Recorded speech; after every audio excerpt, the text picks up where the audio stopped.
Okay, I'm going to call the meeting to order.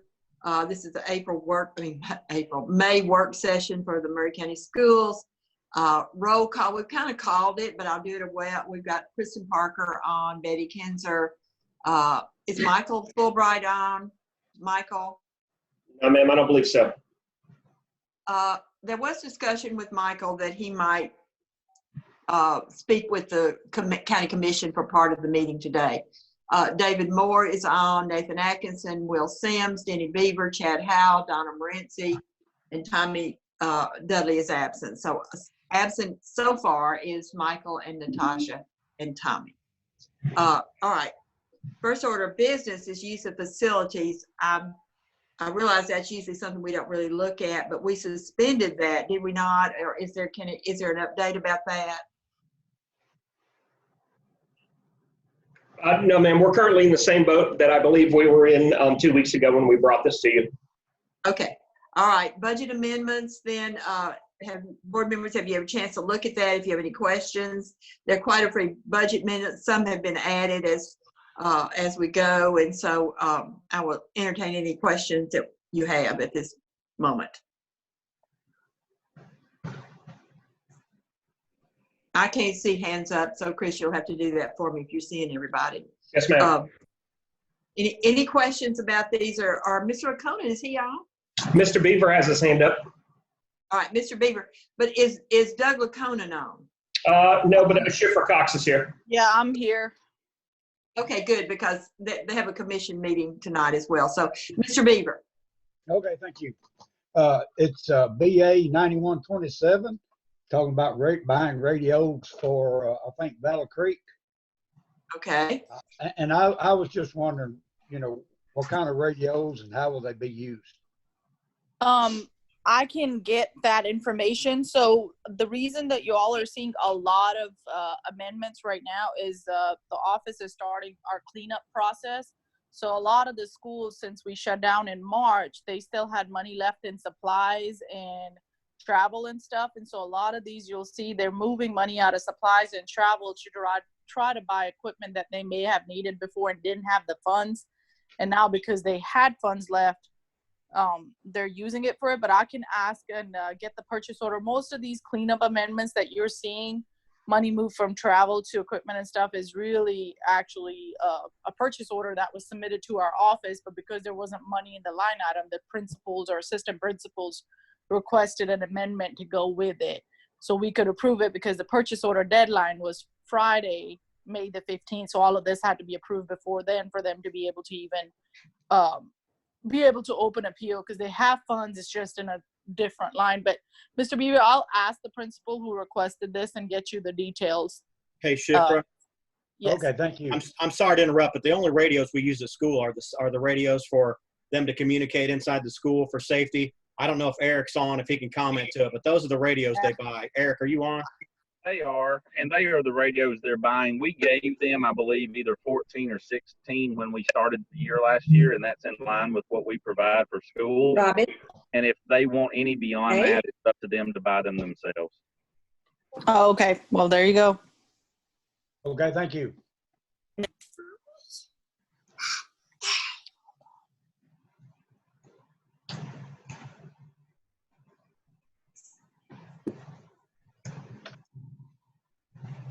I just wanted to ask the permission of the board, since this is our last month coming up for all the meetings. In the past, we were asked not to bring amendments to the actual board meeting, but I wanted to see if you all would allow us to keep bringing stuff as it comes up. Who is this? Hello? Hello? Well, I'm sorry. I apologize. I have a question. Robin. Okay, excuse me. Go ahead, Donna.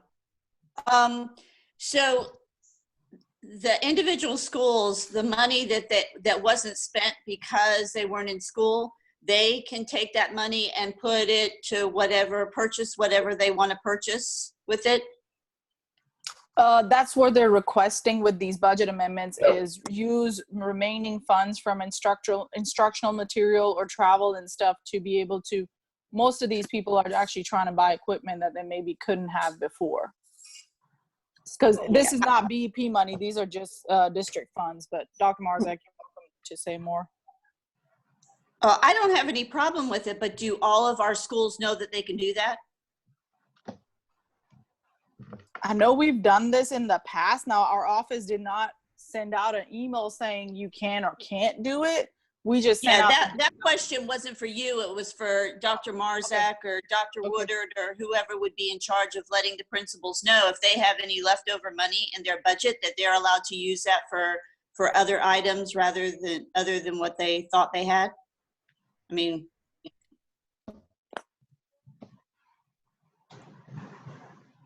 Okay to talk, Madam Chair? Yes, go ahead.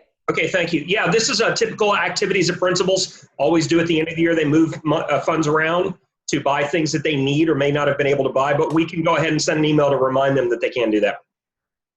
Okay. Are there any other questions about the budget amendments? Okay, moving on, the financials, we got them several days ago. Hopefully you all had a chance to look at them. Any questions about it? Of course, we're having a budget meeting Wednesday night, so I'm sure that Mr. O'Connor has the commission tonight. So if there are any questions or concerns about it, he can kind of give us an update of where we are and how we're going to end the year. Shipra, do you think we're going to end all right with the, we've got everything covered? I would say I would let Doug talk on that. He did do some forecasting projections. He was supposed to be on already, so I'm actually surprised that he's not yet. But I know he's supposed to be on the call because he told me he had information if y'all wanted any on the financials. Here he comes. Here he comes. He's coming up.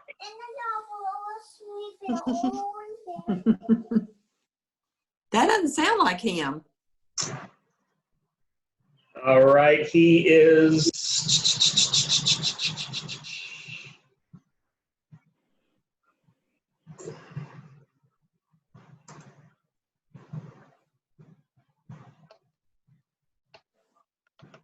Where is he?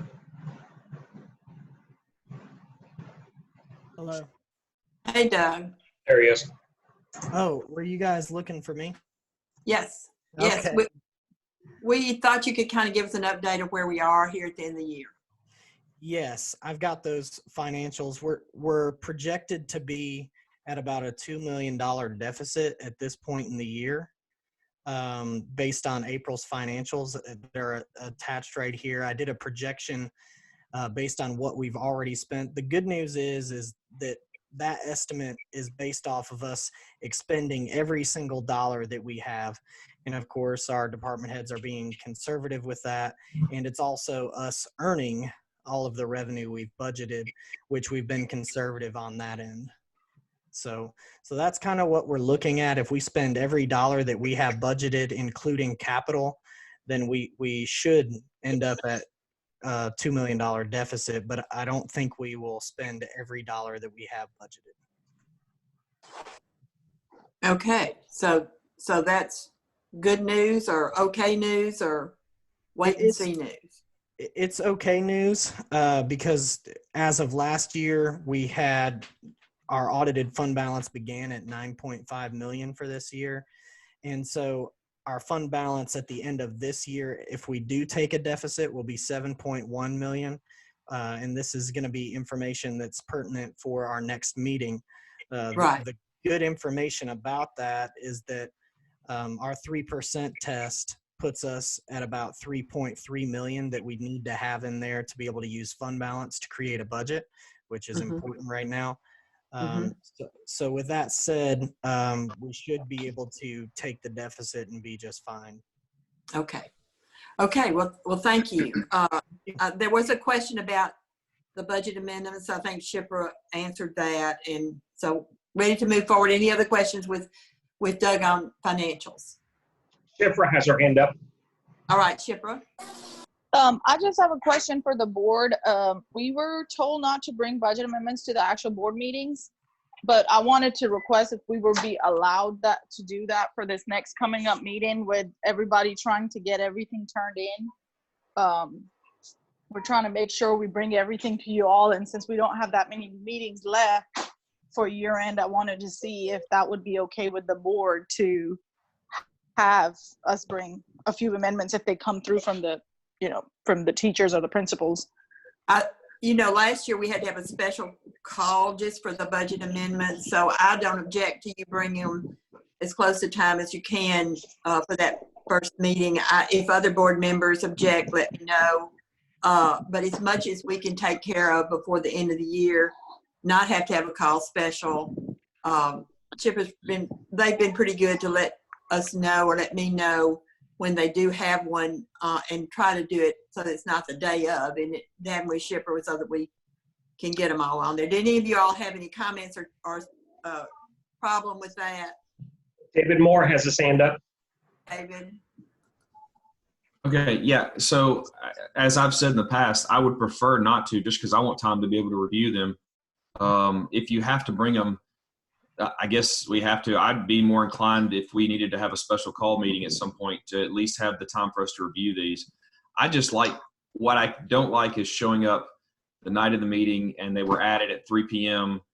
and I've had no time to look at them. And on top of that, I know we did talk about this too. If they are added, make sure anything that is added after tonight's meeting that it's in a separate item so we can clearly go back and it doesn't just get lost in the mix of the list. That would be all I would ask. But I would prefer to have them not show up at the last minute.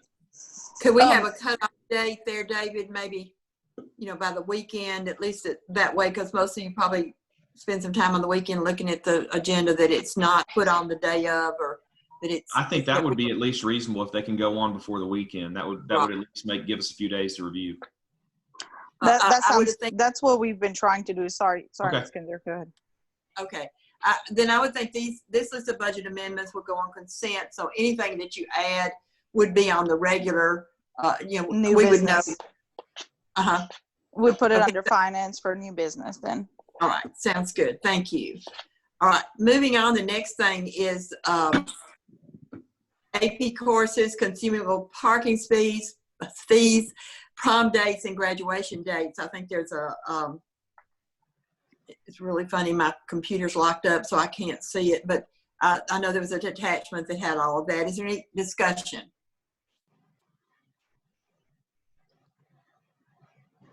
None? There it is.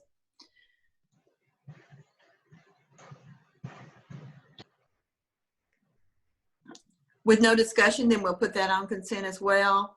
Then there's a list of fee waivers for 2021. I know it. I don't know why my computer will not. It's just it'll go down one side and not let me see anything on the other side. So thank you for putting those up. Any discussion about the fee waivers? I just have a question on it. All right, Ms. Morency. What is this going to do to the individual schools' budgets? I mean, I understand the reasoning behind doing it. I'm just wondering, is it going to make the principals really short on that budget for next year? The fee waivers are paid by the county. Waivers aren't they? The school itself doesn't pay the waivers. The waivers. No, but they're waiving it so the parents don't have to pay it. Exactly. Exactly. But it's not in the school's budget. Pardon? It's not in the school's budget. It comes out of, they apply for the reimbursement of it through our general funds. Kendra, can I address that? Uh-huh. This is Ms. Miller, sorry. All right, thank you. She is. You're breaking. Yeah, can't hear you. Yeah.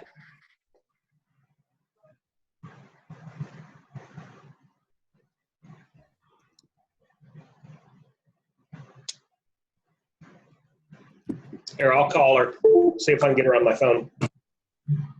We'll do it old school.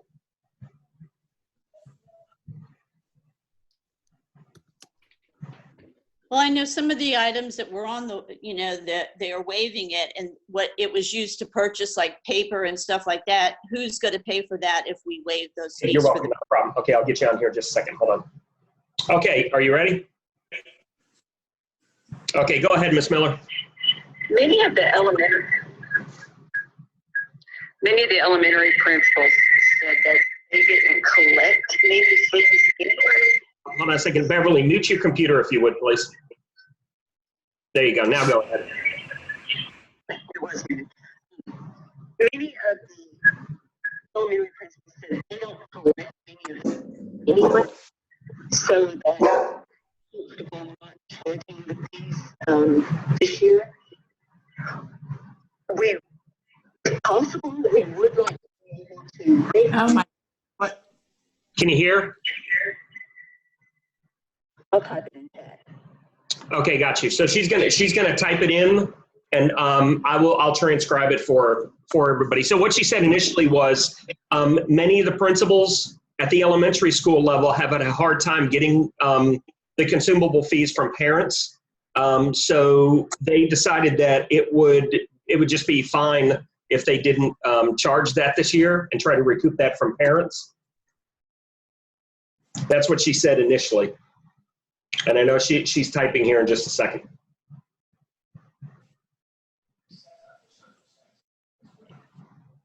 Well, my question is, where would that money come from? If we don't get it from parents, where does the money come from? May I just interject? And I only know this from experience, but art teacher charged a fee. Kids that were free and reduced could apply for a waiver. That waiver then was something we collected. We then showed the Board of Education the supplies, a supply list that we bought.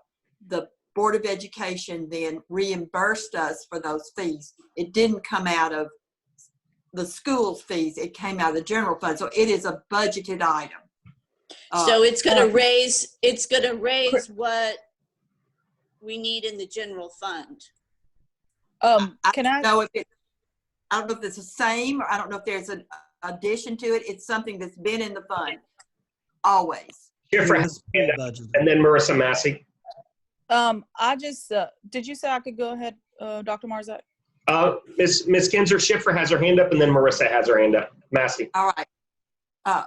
Schiffer, please go. While Beverly would have more information, but I've met on this with Dr. Woodard's office and Beverly's office before.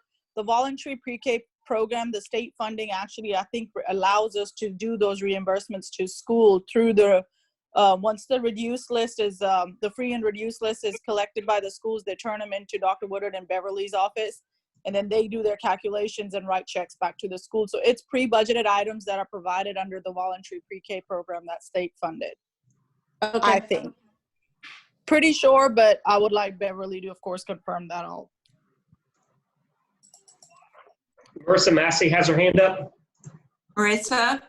Yeah, so I was gonna let you know, I wrote that letter for all the elementary principals. So what happens is typically a parent pays. So what we're doing is we're asking a parent not to pay this year. We will take those out of instructional supplies and material, that line item, but then we will go back and ask for that reimbursement. So it would be the same as we're asking for a reimbursement anyway. But instead of having a parent pay and we get part of that back, we're just going to use it out of instructional supplies, the materials that we need, and then we'll turn around and do the same thing at the end of the year that we typically do. So those fees are coming out of the school board's general fund. Am I understanding that correctly? That is correct. Yeah. Okay, so that's going to raise what we need in the general fund. I mean, the money has to come from somewhere, so it's going to raise what we're using in the general fund, correct? Expenditures will go up in the general fund, but it was already budgeted. Okay. All right. I mean, you're not asking for an increase in that. It's just an already budgeted carryover. Okay. Yes. So Ms. Kinzer, if you don't mind. Yes, Miss Miller just tabbed in. She said we normally budget $59,000 a year for fee waiver anyway. it doesn't look like there will be an increase in that line. So we will work with the schools for the 59,000 and less. Okay. Okay. Okay, does that answer your question, Ms. Rincey? Yes, Okay. it does. All right, thank you. Any other questions about that? Then we'll put it on consent. The next order of business is a CARES Act funding update. I had asked for a report at this meeting about that. So who's going to speak to it? Is Ms. Miller going to speak to it, or? Yeah, Miss Miller is having a problem with her internet connection. What about Mr. Laconin? Mr. Laconin, didn't they go to a meeting about this today? Mr. Gaines? Yes, I can speak to it. There we go. Okay. Yes. There was a tentative webinar that was supposed to be released today about the CARES Act. And they sent a message out this morning saying they were waiting on some additional information from the governor's office before they released their information. And so far as I checked at I just checked before this meeting and we've not received an update yet. So all we know is what we sent out by PowerPoint, what we talked about on Friday, that, basically we have $2.1 million available minus our proportionate share to private schools, depending on the private schools that asked for funds. And right now, there are 2 private schools that are asking for share, and I estimate that to be around 9% of the fund, so about $180,000. Right now, we're really waiting on the funding application as to how, so we will know how to apply for the funds and what are the specific guidelines. We do have, there is a general guidelines of how the funds can be spent. I think they're probably waiting on the governor's office before they get into more specifics about what will be eligible to apply for and how the application flows. We do know right now that the window's tentatively supposed to open on May 26th, and we will have to complete the application by June 15th. Okay, any question? You all received the PowerPoint that they, about this and how the allocation of funds and all. Is there any question about it? I think that board members are concerned about what kind of plans are now being made about how we're going to implement a beginning of school. I realize it may be early in the process, but other school systems are kind of clocking in on this. What are we looking at? And Scott, maybe you can speak to this, or Ms. Miller is one if she can get on, as to what are we looking at this point? So, basically, I think some of you may have saw, I think Metro and Williamson County both came out with some ideas. We know that there's a guidance document being created from the State Department. It hadn't been released yet concerning the reopening of schools. We don't know at this time whether I don't think they're gonna give specific guidance. I think they're going to leave it up to districts they're going to give some guidance, but it's going to be up to districts as to how they open schools. So we are looking at the different scenarios. Of course, one of the key components of the CARES Act funding is how we will reopen school and how we will plan for continuous learning. And in that, we were already kind of working on the digital plan. I think you have a document on that from Chris Steele, and he's on to talk about that if you want to. But he's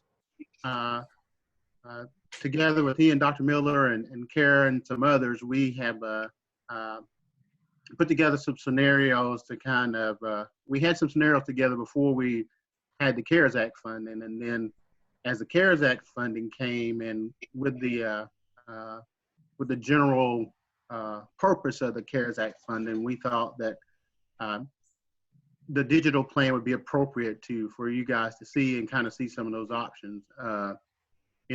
That's kind of, and I don't want to speak over Chris. I'll let him if you want to talk more to that about the digital plan. But it does have ways that we can integrate technology, mainly laptops to students, laptops, iPads, Chromebooks to students, so that we can be able to have a big help on doing that continuous learning.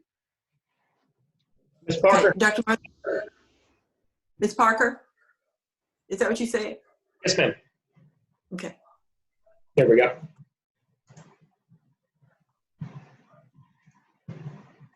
Ms. Parker?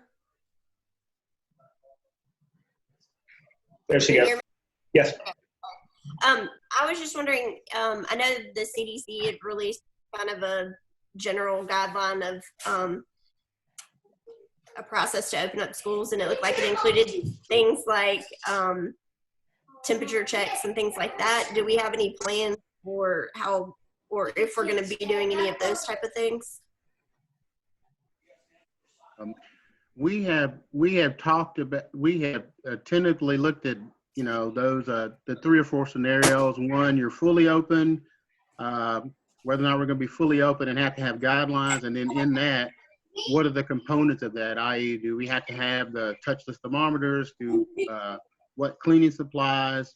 What those things like that. So our main thing is coming up with those, in looking at scenarios, coming up with those questions, and as I said earlier, I do think it's going to be a local district decision as to, they're going to get some guidelines, like you said, from the CDC, but then the local district is going to have to work together to decide how that's going to look and where those resources from. Mainly probably maybe using CARES Act funds or other things to plan how we would open. So, I mean, you've got to make an application, it sounds like, by June 15th. So if you're looking for guidance from the board, are you going to come back to us at the June meeting to kind of give us an update of what exactly you're going to apply for? And is that going to, kind of dictate how we open? Or, I'm just a little confused as to what, August 1st, what our plan is. And then I think people kind of have, I know you have a lot of uncertainty because it sounds like this webinar gets pushed back all the time, and the guidance that y'all are getting. So I recognize it's a moving target, but knowing that there's these funds and we kind of are only going to have a one-time shot at it, I'm just curious, where we're going to go on some of those things, if those decisions have been made, social distancing, face coverings, all those things. Ms. Kinzer, Mr. Lacona would like to speak. Mr. Lacona. I would like to kind of respond to Ms. Parker. The Office of Emergency Management does have access to thermometers that do not touch people, and we do have funding through FEMA and TEMA to kind of purchase those things and be reimbursed. So that's one thing. We also have the plan that Scott and Chris Seal and Beverly presented for running school in the fall by investing in digital techniques if we're all sent home and the virus comes back. And then something I was doing today was looking at our budget and for Wednesday, and something that is a reality. It depends on what the school board wants to do, but if the school board wants to fund above last year's budget, then it looks like we will have to supplant some of those CARES Act funds just to meet our general purpose budget. And what we would have to do is try to redirect some of our operating funds from textbooks or other paper methods to more digital methods. But this is just all conversations that we've had in the executive meeting and also while I was crunching numbers today. I hope to not have to supplant any of those CARES Act funds, but it's based on a couple of decisions that the city councils are making in the upcoming days. If those things can be approved, then we shouldn't have to supplant those CARES Act funds, and we'd be able to spend it on a digital initiative so that in the fall we can have school no matter what COVID brings to our front desk. But yes, I currently in my office have a no-touch thermometer gun if I need to take people's temperature as they come in. And the biggest guidance I've been putting out to my staff is that if you feel a shade under the weather at all, just don't come into work because you compromise all of your coworkers and yourself. So that's all I have. Mr. Howell had his hand up. Mr. Howell.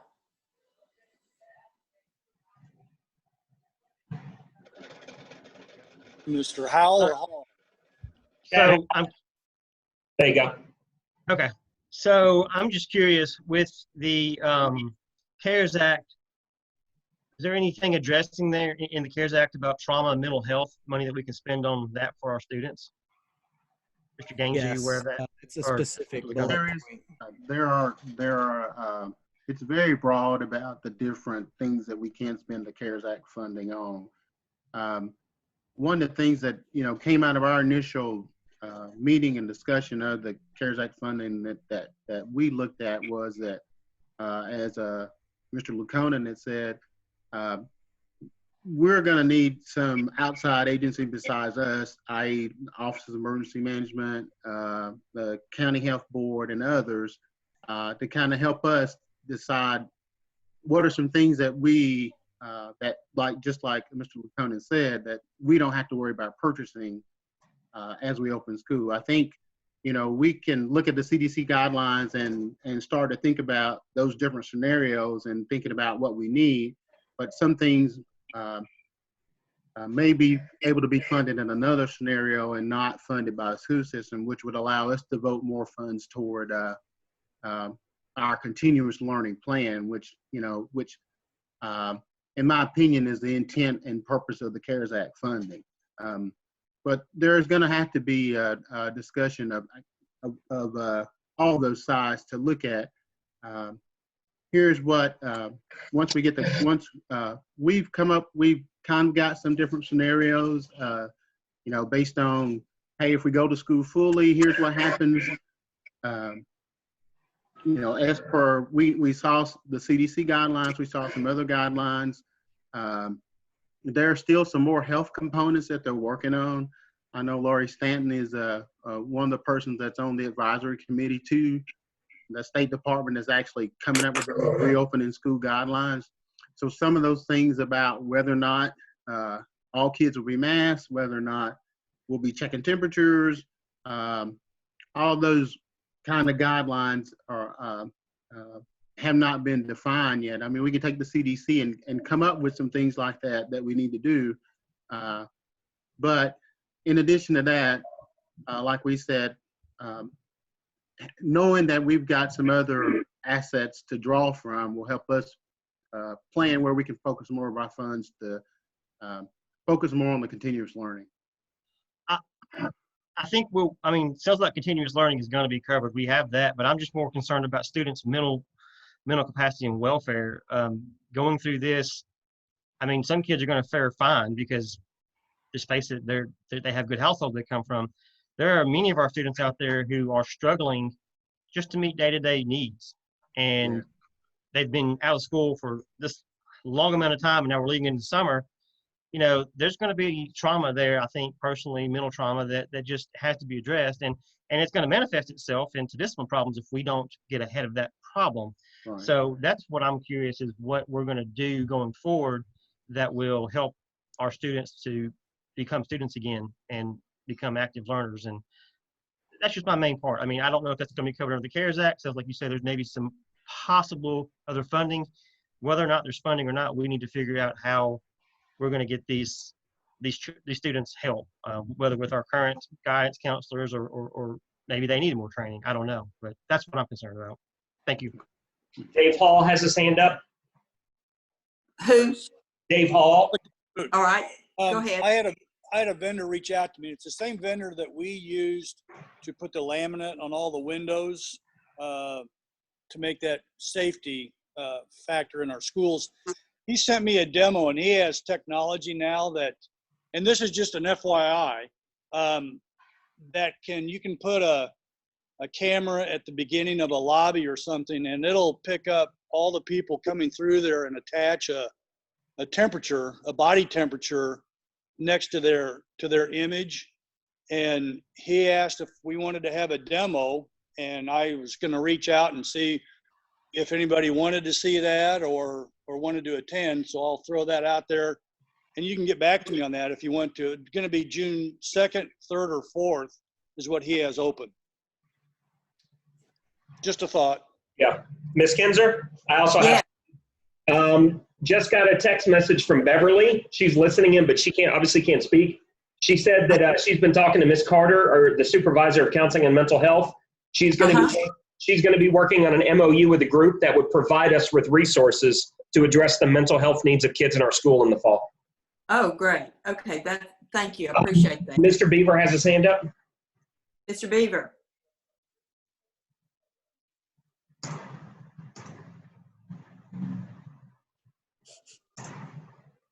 Mr. Beaver? Let me see if I can get him unmuted. Oh, he's trying.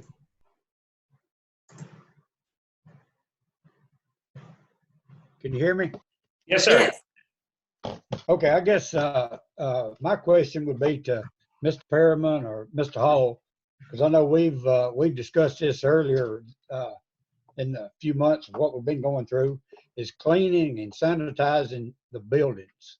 And, you know, I know that's going to be a big job. So I was wondering if we've looked at what we can do and how we can do it to keep our buildings clean and sanitized. Yeah, we have worked through several vendors, and I will say to the topic of being prepared with cleaning items or protective gear as we come back to school, please do not worry. I am being inundated daily with people who tell me they have this stuff and how fast they can get it to us. It is the new industry that has jumped up. We can get all the cleaning supplies we need now and things fairly easily. We worked through both cleaning companies. Point, we felt that, and not only as they re-entered, but as the days went on for cleaning, we're currently working with Mr. Pointer as we think athletics will start rolling back in sometime in the summer. And we have a lot of cleaning that's going to have to go with that as we enter sweaty weight rooms and different types of activities. So we're working through that plan right now. We've looked at some different things, Mr. Beaver. You know, we looked at maybe a way to fog our buildings and to do some things. But we feel like we've got some good options. And as we work through both of the cleaning companies over the summer, we feel like we'll be ready. We're waiting, just like everyone else has said, on what the governor's orders and what federal orders are coming back.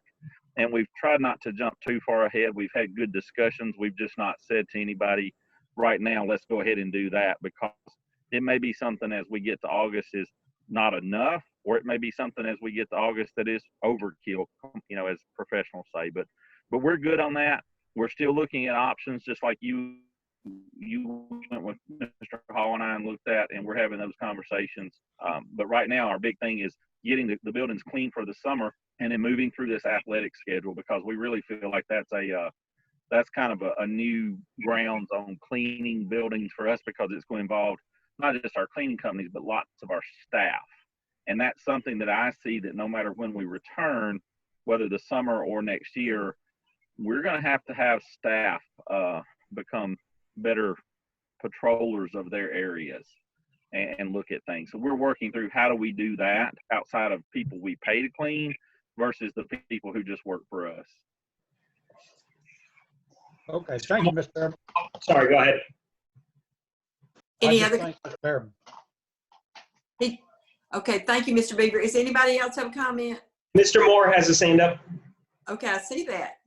Mr. Moore. Thank you. So a couple of things. I absolutely think as we move ahead and looking at what these issues are, that we should consider another meeting or a special call meeting as we get closer to looking at what perhaps the school year looks like next year. One thing I want to make sure we don't, and I know I've kind of harped on this too, I just want to make sure we don't let potential CARES Act funding drive education. I mean, I understand it may change kind of some of these things, but I want to make sure as we look at what next year looks like, that we are looking at what is best for the kids in terms of education. Now, if there's funding or if we need to figure out funding, that's a different thing. I just don't want to fall into the trap of we get, $1.4, $1.7 million and it says we can use it for this. And that all of a sudden turns into driving how we decide to educate for the next year or 3 years. it's a kind of a risk we could fall into. I just don't want to do that. So to say that point, I would absolutely, if we get closer to when some of these guidelines are out in place, as some of the state and federal ones, that perhaps we could have some additional meetings, hopefully meetings in person. It would be my preference. But I would love to have some additional meetings where we could really talk about this, because, I mean, this has the potential to really change what education looks like. And I want to make sure we are very intentional with that. We're just not responding to a little bit of a, they're not throwing some gold coins our way and we decide that's how we're going to change an entire year or 5-year plan. To go with that too, let's see, I had one other thing on that. I'll let that go with it. That's just the biggest. Oh, the other thing too, I want to be very, as we look at this, if staff could make sure we look at the difference in things that are required and things that are recommended.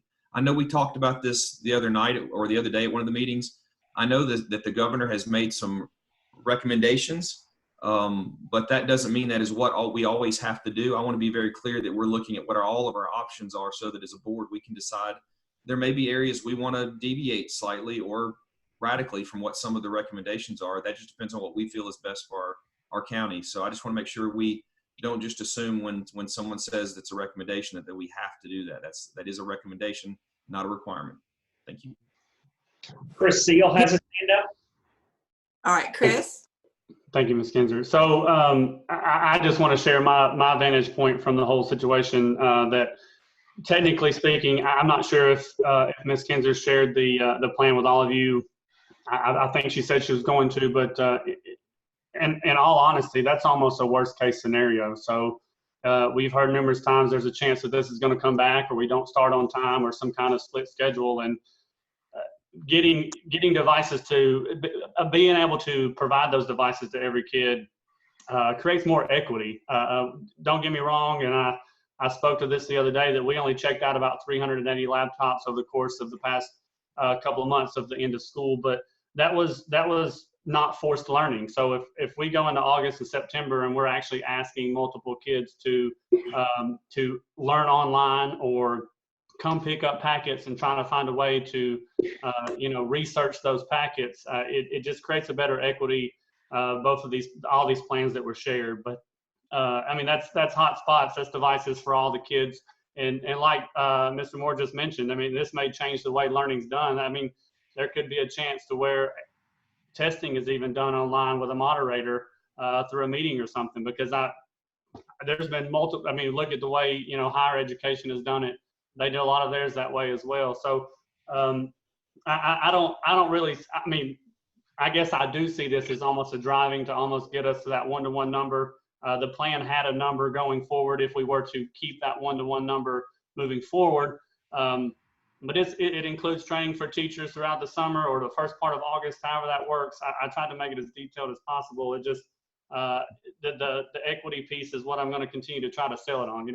These devices would cover all kids. It's going to cover general, SPED, title, all of them. And that's just kind of what I wanted to express, that 3 out of the 5 bullet points on the PowerPoint that Scott put together is planning for long-term closures, providing learning, supplemental after-school programs, including online learning, and the purchasing of technology. Distance learning is the biggest thing that keeps being mentioned. So the group that we put together, we invited everybody we thought we could, from the special education department, the title, the CTE, the head nurse, everybody. We tried to get in there to get some ideas, because this was just a general plan that we tried to put together for the fact that it was kind of a time crunch. We've only got a couple more weeks left before we actually even have to apply for this. So we tried to just grab it and go with it. We'd love some more guidance if we would, if everybody's going to give that. So I'm just trying to give my viewpoint and go from there. Yes, ma'am. We did share that. I had Scott sent all the PowerPoint, all the other attachments that were part of that meeting. I think I even spoke to some board members about it, even had board members say if you had another a meeting such as that, if they could be included on Zoom with it, if that was the case. Certainly shared how eye-opening it was. So they did receive that, and so that was why I wanted to be sure we had this discussion tonight. Yeah, I mean, it's not an all-inclusive, every single vantage point on the plan. This is just the digital learning portion of the plan. I mean, that's kind of what my role is. So that's what I tried to focus on when we put this all together. And Beverly and Kara and Scott and even Dr. Wooder sat in on one of our last meetings before the one where we invited everybody last week to try to give some input from the instructional side and what we can do with it. So now, obviously, it doesn't cover what's been mentioned with the mask or the sanitizing or the cool cameras that take your temperature when you walk in the building. But for the most part, it 3 out of the 5 bullet items is distance learning and online learning. So that's kind of what we was trying to focus on. So Ms. Ventura has her hand up. Ms. Ventura? Good evening. I just have a couple little points to tell you about. The first one is what I shared with the instruction staff today was guidance that I've received from the National Institute for Excellence in Teaching. I call that NITE, just in case I start talking in acronyms. What I can do is, if you want me to, I can share that with the board members. What it does is it takes the CDC guidance and really puts it into, it's exactly the document that Williamson County used. That's who I actually got it from, and then realized I should have just been Googling that myself. But it's the document that Williamson County used to come up with their, okay, we're gonna start with hybrid. And what Williamson County is doing is saying that they might have to do a hybrid, which is kids will come on either A day, B day, or half days. And then the other days they'll be involved in distance learning. Then possibly 100% distance learning. Then possibly, okay, if we can't do distance learning, do we need to switch our calendar? Do we need to maybe plan for breaks during the calendar so we still get our 180 instructional days off or in? So what I will do is I will share that guidance with you, and if anybody's interested in being part of that team, I will invite you to any meeting that we have. The second thing is in meeting with that team and in talking about that guidance, you know, the Office of Emergency Management and Mayor Ogles and Murray Regional have a lot of power, but I really think the power rests with this board. If this board says that we're going to open August 1st and we are not going to close, then, and we're going to have, you know, 13,000 kids, you know, so that's something that you all need to kind of talk about and decide what you're comfortable in doing. I mean, everything is just guidance. We are not under martial law. We are not under, for better or for worse, you know, regardless of our plans, we're going to have to come back to you and say, okay, is this what you want? Do you want a hybrid plan starting August 1st? Do you want 100% distance learning? Because we're going to take our orders from you. But I will share all of that with you. And then if people are interested in that, I know Mr. Moore has a deep interest in that. It sounds like he may want to join in on some of our meetings. Okay, thank you, Ms. Ventura. I would think that we need as much information as possible because it's a pretty big decision we're going to have to make. So the more information we have, the better. Mr. Moore has his hand up. All right, Mr. Moore. Sorry, just to go with that, Lisa, I appreciate that. That's I agree. This is up to the board, and which is why I was saying we need to have any additional meetings as a board. That's fine. What I want to say, Ms. Kinzer, could you make sure and get that PowerPoint? I don't remember seeing that. I just went back and checked my emails. I don't remember getting a PowerPoint on that. I didn't get mine either. I just checked. Okay, so Scott Gaines, did you not send a PowerPoint out? I think I sent it to you, Ms. Kinzer, on Friday. Yeah, I actually combined everything that we had in that meeting the other day that you were on, Ms. Kinzer, and shared that with that group. So I can forward that right now to the board if you'd like me to. If you all would like to fire me, tonight would be the night to do it. So no, I would just like the documents. Yeah. No, I will send it to you. I guess I just assumed when all of it didn't really look, but yes, I will make sure that you all get it as soon as I can get on the computer and do that. I apologize. Chris and Scott, you did what you asked. Chris can share it. I mean, he can share it. I can forward it right now if you'd like me to. It's just go ahead and forward it to the board. Okay. Yeah. Okay, both of you?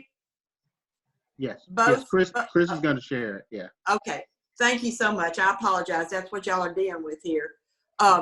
Let me, before we go on though, just let you know that Michael Fulbright has been in touch with me. He had, Don Morrow kind of wanted somebody to come to the commission to make an update on the superintendent's search. Don volunteered to do that. He's been waiting for them to let him into their meeting just to do that, and he'll come to our meeting as well. So he just wanted you all to know that he's just waiting to get here. So, okay, moving on then. The ATSI schools, Cox and Withorn. I think that was me too, Chairman. Okay, all righty. I think one of the board members wanted an update on the specifically Cox and in their ATSI process. I sent you the reports for both schools. I did talk with both principals about additional needs as you asked for. Both schools needs come mainly in personnel. Both schools would really like to have a full-time teacher in ISS, and they think, as y'all know, they both have some, because of the large size, they have some significant discipline problems, and having rather than an EA, having a full-time teacher in ISS will help with that continuous learning. Additionally, both of them have tried to do various scenarios to create a dean of students. And they've either tried to fix their schedules where they could eke out an extra position, or this person has got a few planning periods to serve as a dean of students. I know Withorn last year, their person was funded through title, and because of this year we have added additional schools, we weren't able to do that. So really, in summary, both schools, their request would be 2 FTEs to help them. That would be additional resources that they would want to help them in ATSI. So I just wanted to share that information. I want you to know that the progress is going well with those 2 schools so far as the how they're working on the planning relative to the report that they both received. They're working on that. They're both doing book studies, and they're also doing Zoom meetings to develop different teams to look at each area that they want to work on. So they're working on that, and they will be moving forward this fall once we reopen and get started. Any questions about that? Ms. Parker has her hand up. Ms. Parker. Thank you, Mr. Gaines, for that update. I really appreciate those reports. I think that was really helpful to go through and see. I will say that the things that you mentioned are not the extra positions. I didn't necessarily see that in the report as being guidance. So is that going to be something that you're funding from title you're going to try to cover, or is that something that will be put in the budgets that we see on Wednesday? I don't know right now. As we look at so far as the funding that we have, there hasn't been another reallocation of funding. So the funding that we have, the rest of it it's already committed, so to speak, for next year. So we would utilize that funding if the accountability rules stay the same and they say we're still eligible, then we would take those funds that we have and try to use those funds to do those positions. Otherwise, it would be something that would be presented as perhaps an add-on to the budget, to the general purpose budget, because we wouldn't have, they wouldn't have those positions in title, nor right now would they have it in ATSI funding. I already checked with the state concerning was there going to be additional ATSI funding, and we haven't heard, as they said right now, no, right now. But we didn't get notification that we were going to receive funding last year until August. So, I mean, I know you said that they're doing a book study and things like that. I mean, looking at the test scores, I mean, and I'm just going back to the presentation that we had a while back on academic scores, and that middle school needed to be a focus. And when I read these reports, I can see why it's an issue. When we're looking at math scores for the district that's at 23.5, but these schools are 10 plus percentage points below, that has a tremendous impact. And I just don't think we can wait until August 1st to start really changing it sounds like changing some of the things that we're doing there. I know I remember reading in one that there's, issues with, fidelity to instruction time. And so I hope that we're looking at how, administrators are going to be respectful of instruction time. It looked like there was, and I'm going between both of them, but I think there was some discussion about maybe even some of the rigor not being there in some of the subjects, and some of the kids even said that the instruction was boring. So, I mean, I don't feel like we need to wait until August 1st to start revamping what that instruction looks like. So I guess, in the next 60 days that we have, what's the plan there? The action plan that is actually going on right now to address some of those, the rigor in instruction and all, and I think they're actually meeting on that and developing plans or developing actions to meet that. There are, and I say a book study, this is actually going to be a live training, but because of COVID, we moved it up and started a book study. But we plan specific, the specific training we're doing right now is acceleration learning, and it's trying to address kids' gaps just in time. So they're actually the last session on that, and the action planning session is tomorrow, where they actually make plans to look at how will we plan for instruction and try to address gaps for kids prior to them getting the next lesson. So we don't separate them and teach them in isolation, but move them forward. So there is action planning going on to address the needs that are identified in that report. So it's not just we're looking at the report and we're not going to do anything. They're actually making action plans and going forward. And I'll be glad to continue to share that documentation as it comes forward, as they make their plans and share them out. I appreciate that, Mr. James. I think that, the work that's already been put into it is obviously a lot. And so I really appreciate, the fact that we had somebody that kind of came in and dug into some of these issues. I think it's really beneficial for our system. And so I think, as we keep growing and building off of this, it's just going to benefit both of these schools. So I hope that whatever we as a board need to do to support that, I think it will, serve some of those goals that we have overall as well. So I just hope that you'll continue to communicate with the board, if there are some gaps or things that we can potentially address if need be. Sure. I don't want funding to be the overriding issue while we're not seeing improvement at these two schools, because it's just too important.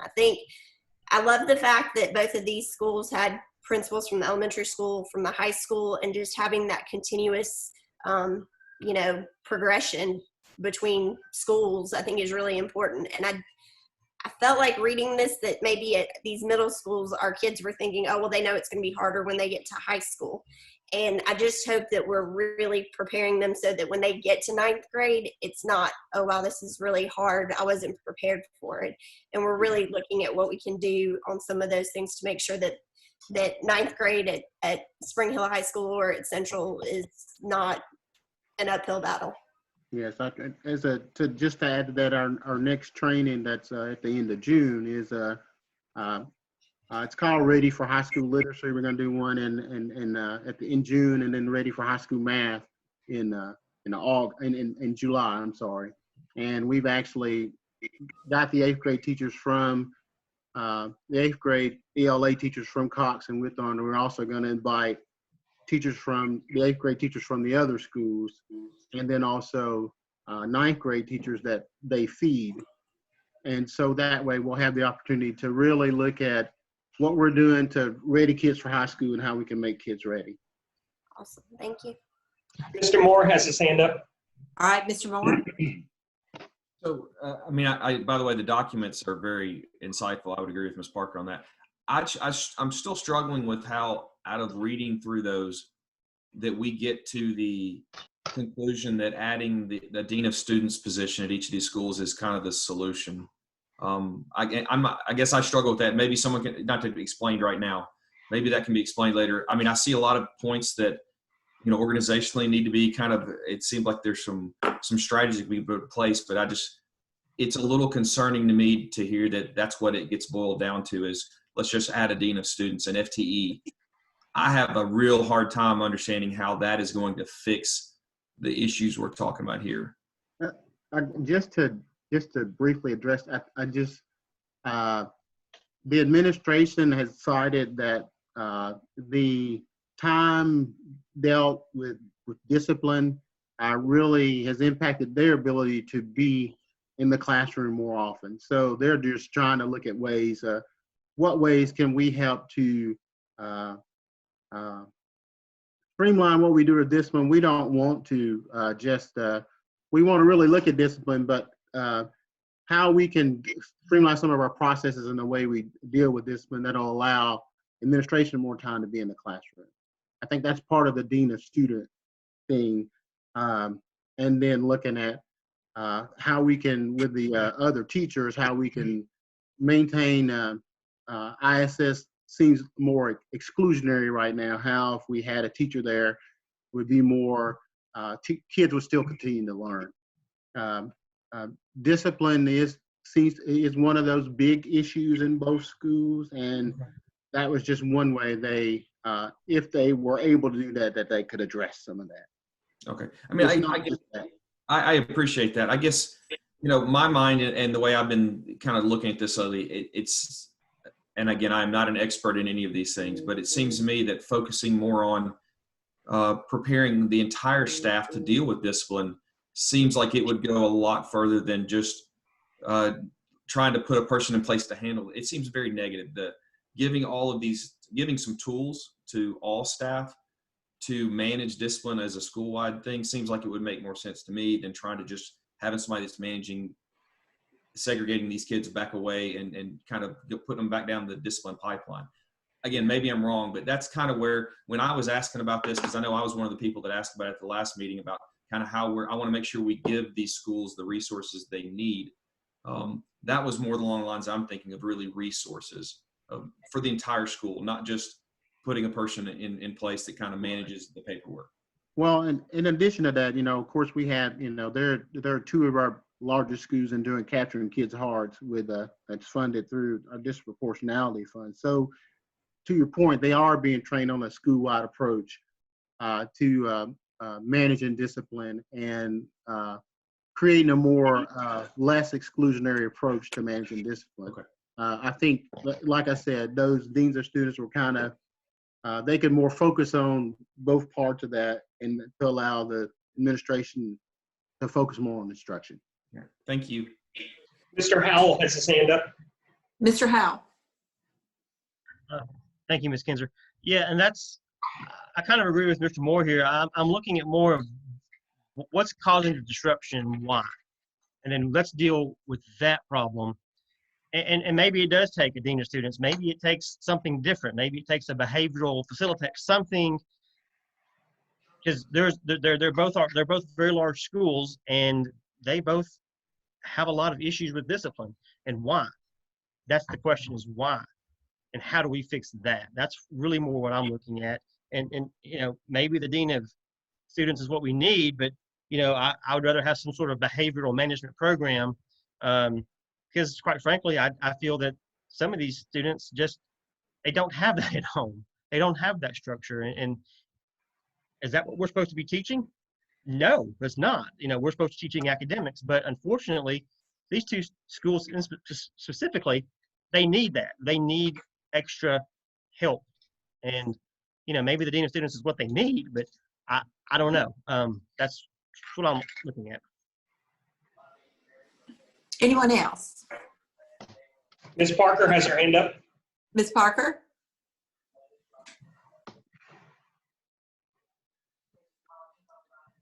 Ms. Parker?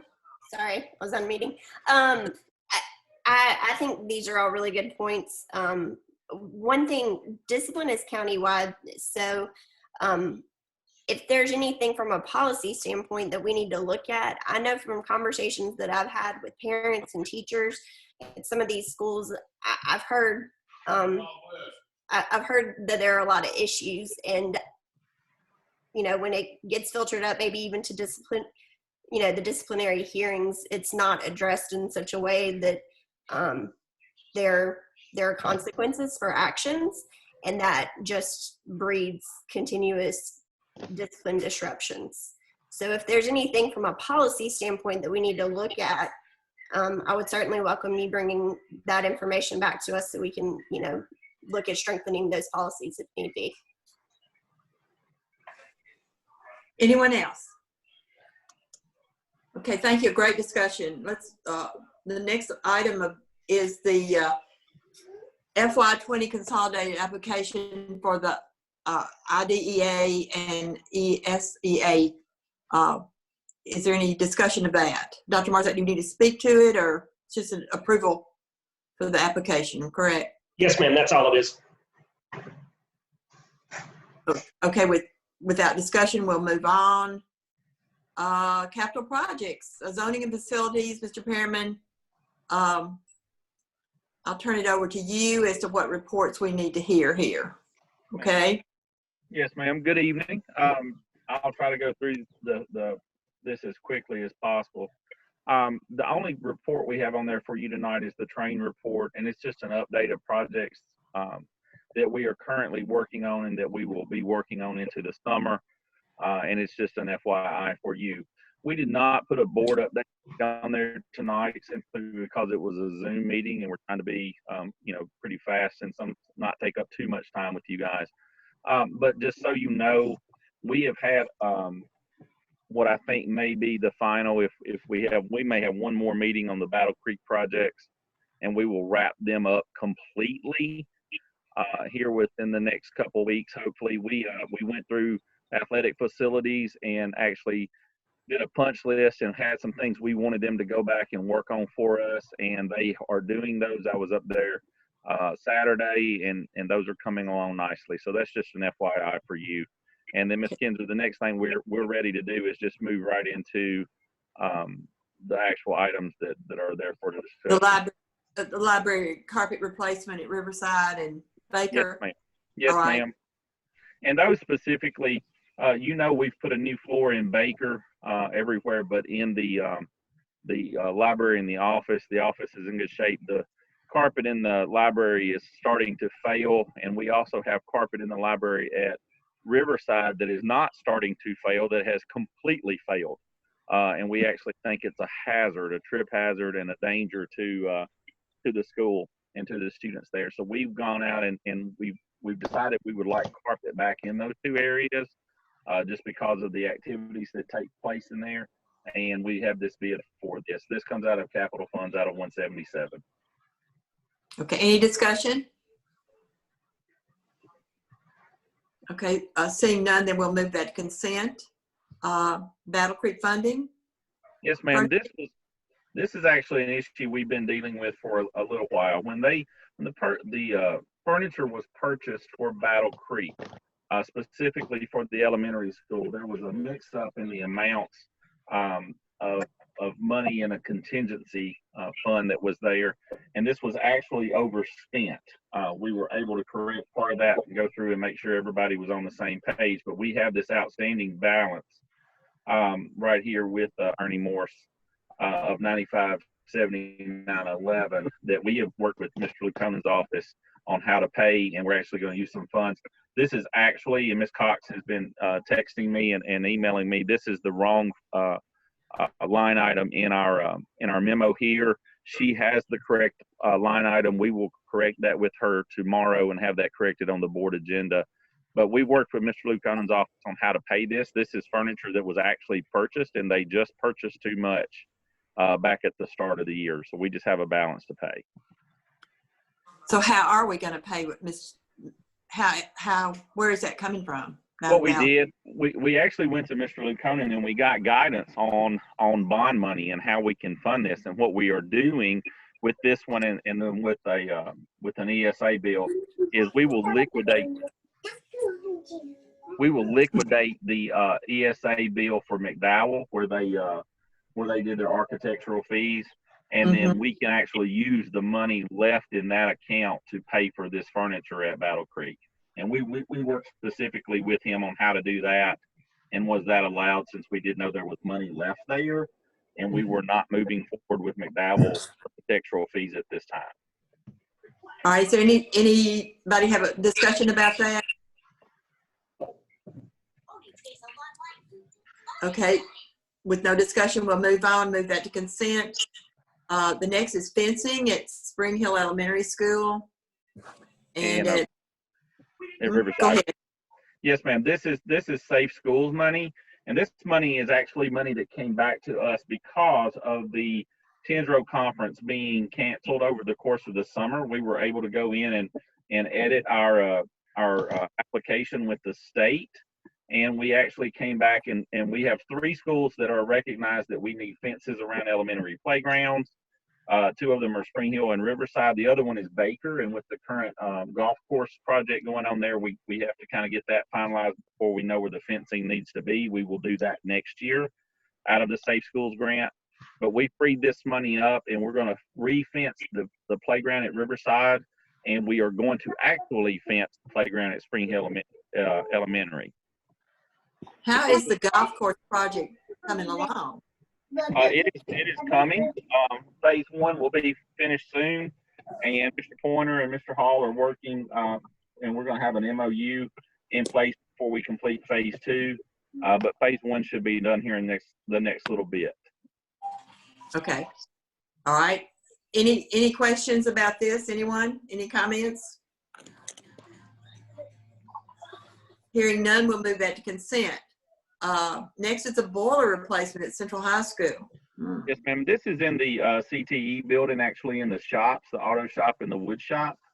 These have been recognized by our staff, by our maintenance staff, as probably the most inefficient HVAC equipment that we have in the district.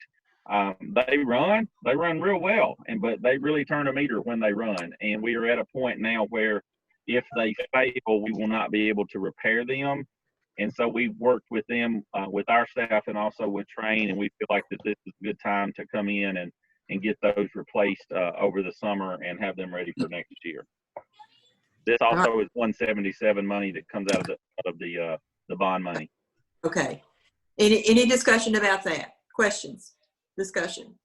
I have one question. Yes. This isn't in the new part of the building, right? No, ma'am. This is in the vocational building. They did remodel the classroom portions of that building, but they did not touch the shop parts of that building. All right. I just wanted to make sure. Thank you. Okay. Any other questions about it? All right. Then we'll move that to consent as well. Next is bid 20-055. Akita box? How do you pronounce that? Akita box. Akita box. Okay. Yes, ma'am. And this is phase 3. This is the final.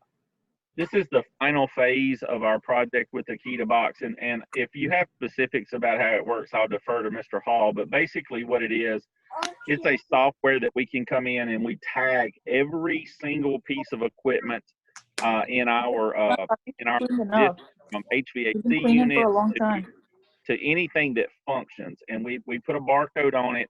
When we come in and we scan it, our maintenance men can scan that. It tells them basically every warranty that's on that piece of equipment. It tells them the last time that piece of equipment was serviced. It tells them any work that's been done, any replacement parts. And what this does is, as we move through, and you know, we've spoken a little bit about this, we have a maintenance staff that is really great, but a lot of them are on the back end, and they know the history of a piece of equipment, but we have new folks that do not. And so this allows them to come in kind of like a doctor or the nurse at the hospital when they scan your wrist now and they know everything that's going on. This is what we do here. We have the first 2 phases done. Roughly probably about 3/4 of the work is done. This is just finalizing that as we move forward. And again, we can pay for that because it is a service out of the 177. Mr. Beaver has his hand up. All right, Mr. Beaver. Mr. Beaver.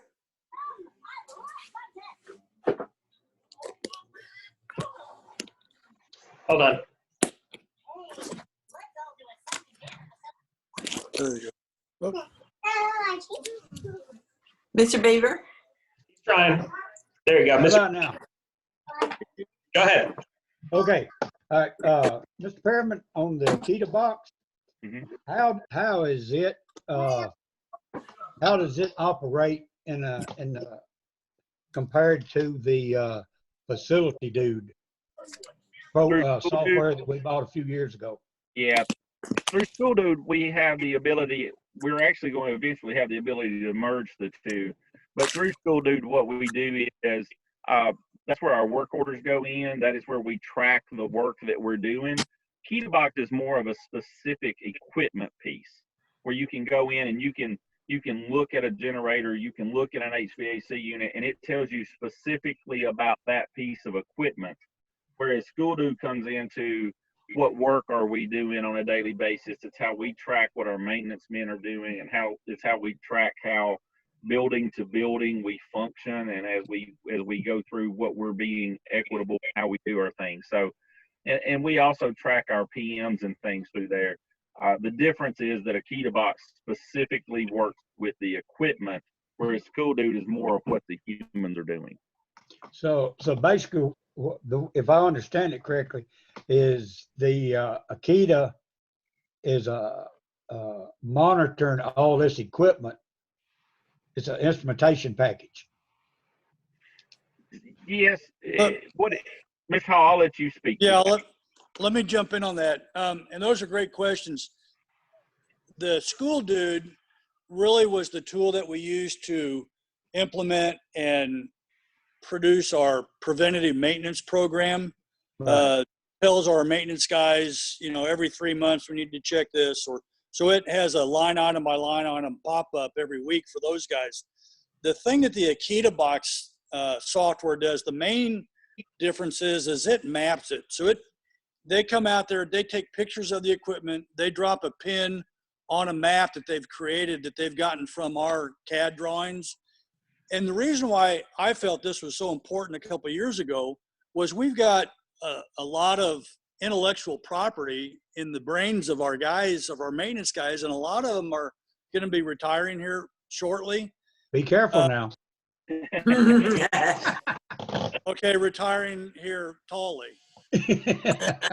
So anyway, but we would ask, well, where is this? Where is this? Just like at these septic fields at Hampshire and at Santa Fe, we really didn't know where they were. So what this program does is it allows us to map where gas shutoff valves are, where particular pieces of equipment are, where air handling units are in the ceiling at certain schools that we didn't even know were there until 4 years ago. So it's the main element that really separates those two is the mapping configuration that these maintenance guys have on either their phone or their tablet.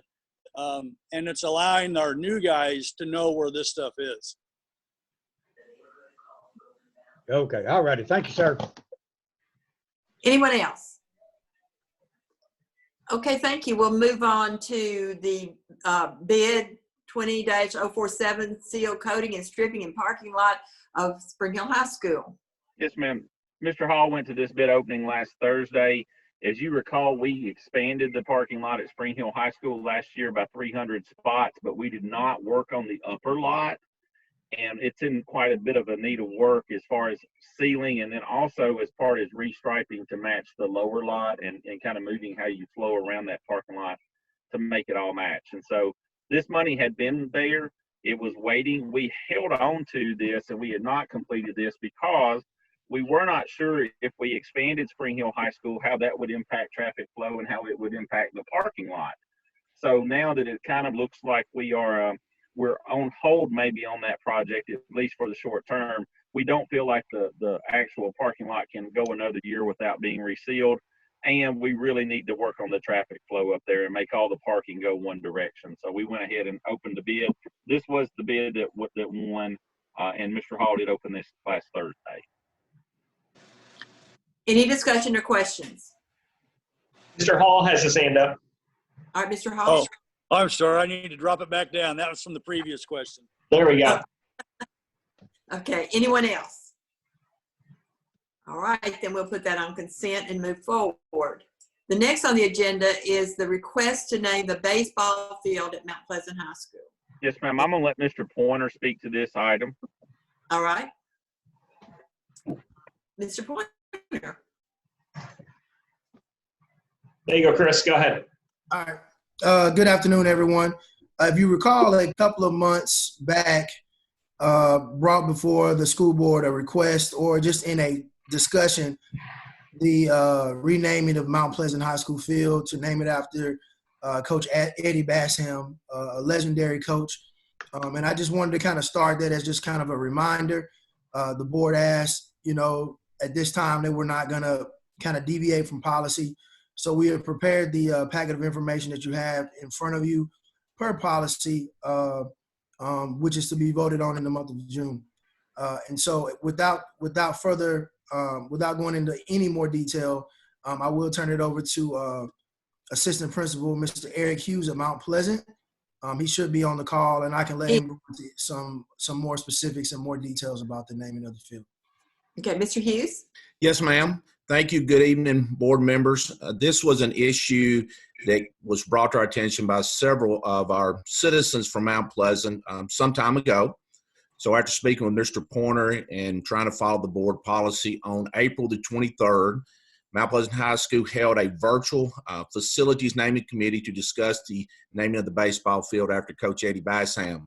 Coach Basham has served as the head coach for Mount Pleasant High School for over 30 years, won over 600 games, 9 district championships, 5 region championships, and 3 Class A state runner-ups in 1989, 1998, and 2004. So quite an accomplishment in 3 different decades.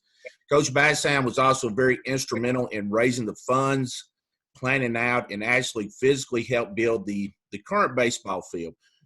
Previously, before the field that we play on now, the baseball field was across town. It was owned by the city. It was all Coach Basham's idea. He went out, he raised the funds, and he was able to get it built.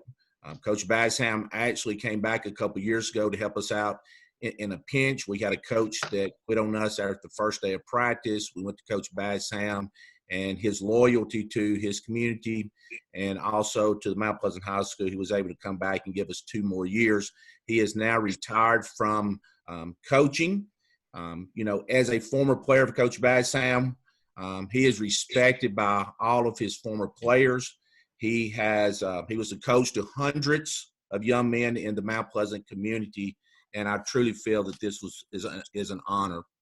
Wayne Lindsay made the motion to name the field for Coach Eddie Basham. The motion was seconded by Nayland Roberts, and the motion was unanimously approved through our committee.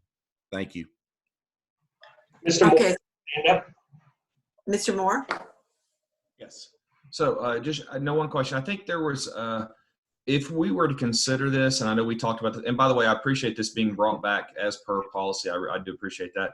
There was one issue on this, I think, about the employment timeline that we would potentially have to, I believe, waive from policy. Does anyone want to speak to that portion of it? Yes, he has to be not employed by Murray County Public Schools for 5 years. And so the thing that I tried to bring to light the last time is last baseball season, Mr. Eddie Basham stepped into and filled a role when we needed it. A coach decided to not coach the baseball program, a couple of weeks before the season started. And so Mr. Hughes did the only thing he knew to do is just to call around and find a coach because the players wouldn't have one. And Mr. Eddie Basham stepped up at that time. So I was just making the board aware that we were paying him. He was not employed as a teacher or in the school building, but we did have to hire him as a coach, which, technically is an employment through Murray County Public Schools. So part of my conversation was a few months back was just kind of making you aware that he stepped up to fill that role when we needed because we didn't have anyone else or the team would have went without a coach. Okay, and I appreciate that. So just functionally as a board, if we were to consider this, we would need to to approve this, we would actually need to set aside a portion of that policy. Was it 3.210? So if that's, I mean, I know when because as being person that was in on originally the discussions to set that policy, I definitely would agree that having someone come back in and volunteer to help fill a role that was empty was not the intention of what we talked about with that 5-year rule. So I would definitely be interested in what other board members think about moving ahead with a vote on something like this, because again, we would have to set aside policy to do it. So I think I'm okay with it under those circumstances, but I definitely would be interested in discussion from other members if they have an issue with that. Any other board members want to speak to it?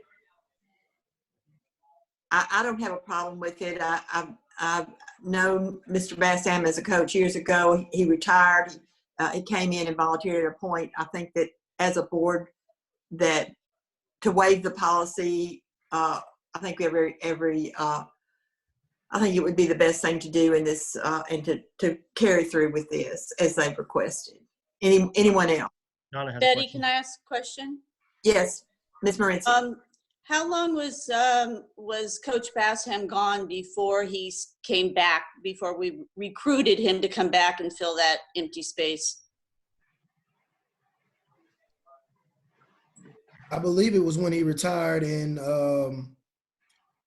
2016 or 2015. I'd have to double check, but I think once he retired, then that was around the same time as well as when he stopped with baseball as well.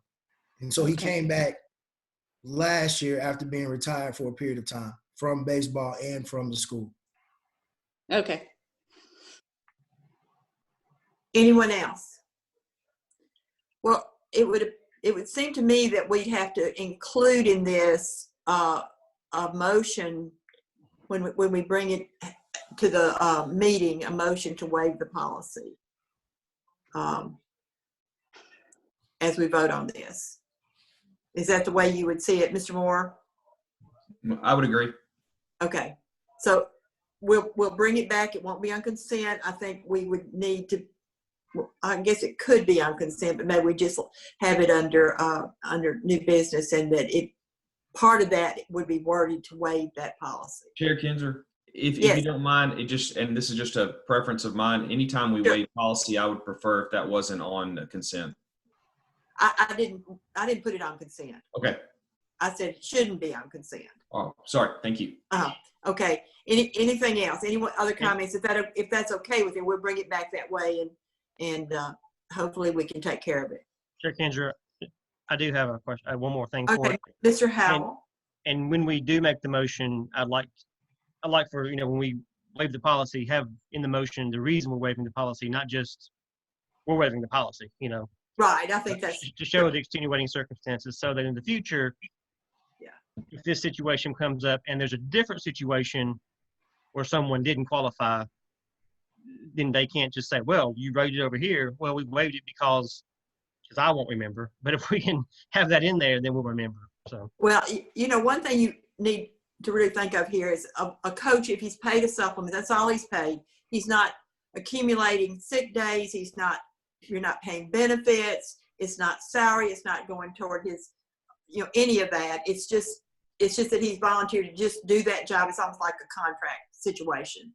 So it's not exactly the same as being complete. Oh, no, I agree. I'm just saying I have no problem with this whatsoever. But I'm just saying if a situation pops up later on down the line and someone didn't qualify, I just want to make sure we know why we exempted him this time. So, yeah. Okay. Sounds good then. If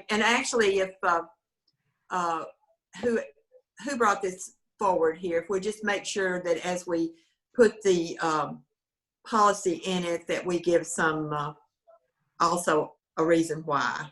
I'm making notes, and Mr. Perriman and Mr. Pointer will do that for the meeting in June. Okay, thank you. All right, anything else that we'll move on to policies? Policy 2.804 is about expenses and reimbursement. I assume this is financial management. That's correct. And Okay. I can speak to it if okay, go there's ahead. nobody else. Okay, All right. so all three of these policies were approved between February and March by the Financial Management Board before COVID happened. The first policy is actually something that already passed through the school board and the county. The only thing was that on page number, let me look at the page number real quick. Page number 4.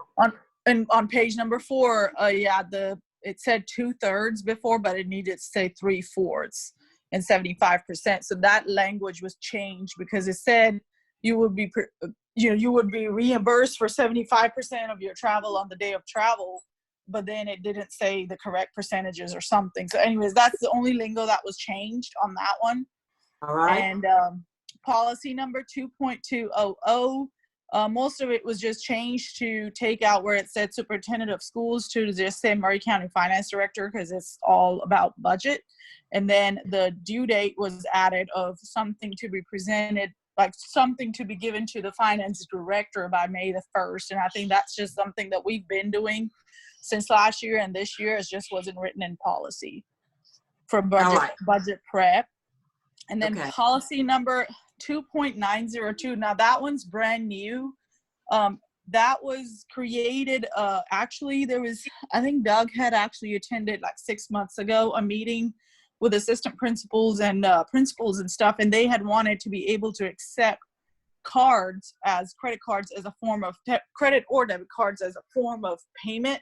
And this was specifically at Spring Hill High School. This was requested, but technically you can't take cards till you have it in policy. So now we have a policy that covers the schools and the county that if any of the departments decide to take credit cards, they have to follow the procedure and contact our office and everything. But at least if somebody wants to start take debit and credit cards, we have something in place now. Okay, and all of these are through financial management. We just need to put them in our policy as well, correct? Yes. Okay. Is there any discussion? I would think we could put these on consent. Mr. Moore, I know you don't policy, but these are policies I think we're mandated to approve. I can still vote against them. Okay, yeah. Well, then we'll leave them on. We'll leave them on new business. Parker has her hand up. Ms. Parker has her hand up. All right, Ms. Parker. Actually, I was going to ask, since they've already been approved by the Financial Management Board, so I assume we're already operating under them. Yes. So we need to look at potentially waiving the posting requirements so that these can go ahead and become policy now, if that's what we're already doing. I think that's what I see no reason not to do that, other than Mr. Moore voting no. But I'm gonna vote no either way. So, but can I request that when it's put in there that we include a waiver? That we waive the posting. Yes, we'll do that as well. I would prefer to vote no against that. Huh? That sounds like a better thing to vote no against. Okay. We'll just duly noted. Okay. All right. We'll move on then. Under other business, instructional low bids and purchases, we've got a bid for Ames Web. Who's going to speak to these, please? That would be Miss Miller, if she can get back in. Okay. Let me see if she's here. She was having problems with her. There she is. Let's see if we can try and pull her back in. Ms. Miller, can you hear us? If not, I can address them. Okay, go ahead. Okay, got you. So Ames Web, this is our RTI. Let me see what she said. I'm sorry, what was the question? Yeah, I saw it. Yeah, this is our RTI. We have to have this as per state law. We have to implement a universal screener. All of the teachers are trained on this. They've been using it for multiple years. So this is just the renewal of the program. Which is budgeted. So yes, ma'am. Okay. Any discussion? All right, then we'll move that to consent. Next is the renewal. Was there a hand up I didn't see? I'm sorry. No, ma'am. Okay. Renewal of bid 19-013-IN Library and Textbook Manager. Software, I assume. Yes, this is the software that manages all the inventory in all of our libraries, so we know when books are checked in and checked out. And so that is budgeted, and it just needs to be renewed. All right. Any objection to that being on consent? All right. Moving on then is bid number 20-048, Capturing Kids' Hearts. That's a SPED. That must be Ms. Ventura. Is there any discussion? This is a social emotional learning component. We started this last year with the disproportionality money. Please remember that we are disproportionate in disciplining African American students, especially at EA Cox with Thorne Middle School and Central High School. This is a program that has behavior management as well as a social emotional learning component. Both schools really wanted to do year 2. You know, we hate to give up on something in 1 year. Okay. Is this already included in our budget, Lisa? It will be included in the IDEA federal budget. This will come out of federal funds. Okay, thank you. Is there any discussion, or can we, any objection to moving that to consent? Ms. Kinzer? Yes, Mr. Moore. No objections to it. The only thing I would ask, and I like where this is going on this, I would like that having been 2 years into this, at the end of this next year, somebody put it on their calendar to come back and kind of talk to us about some real feedback on it. Where we are with it, yeah. Yeah, thank you. That would be good. Next is the renewal of School Messenger. This is the call out system along with web hosting for the district and the school web pages. It looks like this is just a renewal because we had already had Battle Creek schools in there for the last year. So this is it's just a renewal. Okay, any questions or discussion? Okay, without objection, we'll move that to consent. Moving down to 4.2.1 is contract renewals. This is Mr. Perriman. Mr. Perriman.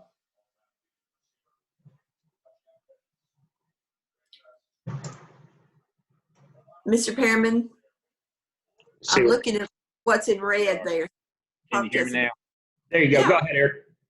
Yeah, this is just renewal of 2 contracts. This is the VersaTrans contract that we do through transportation.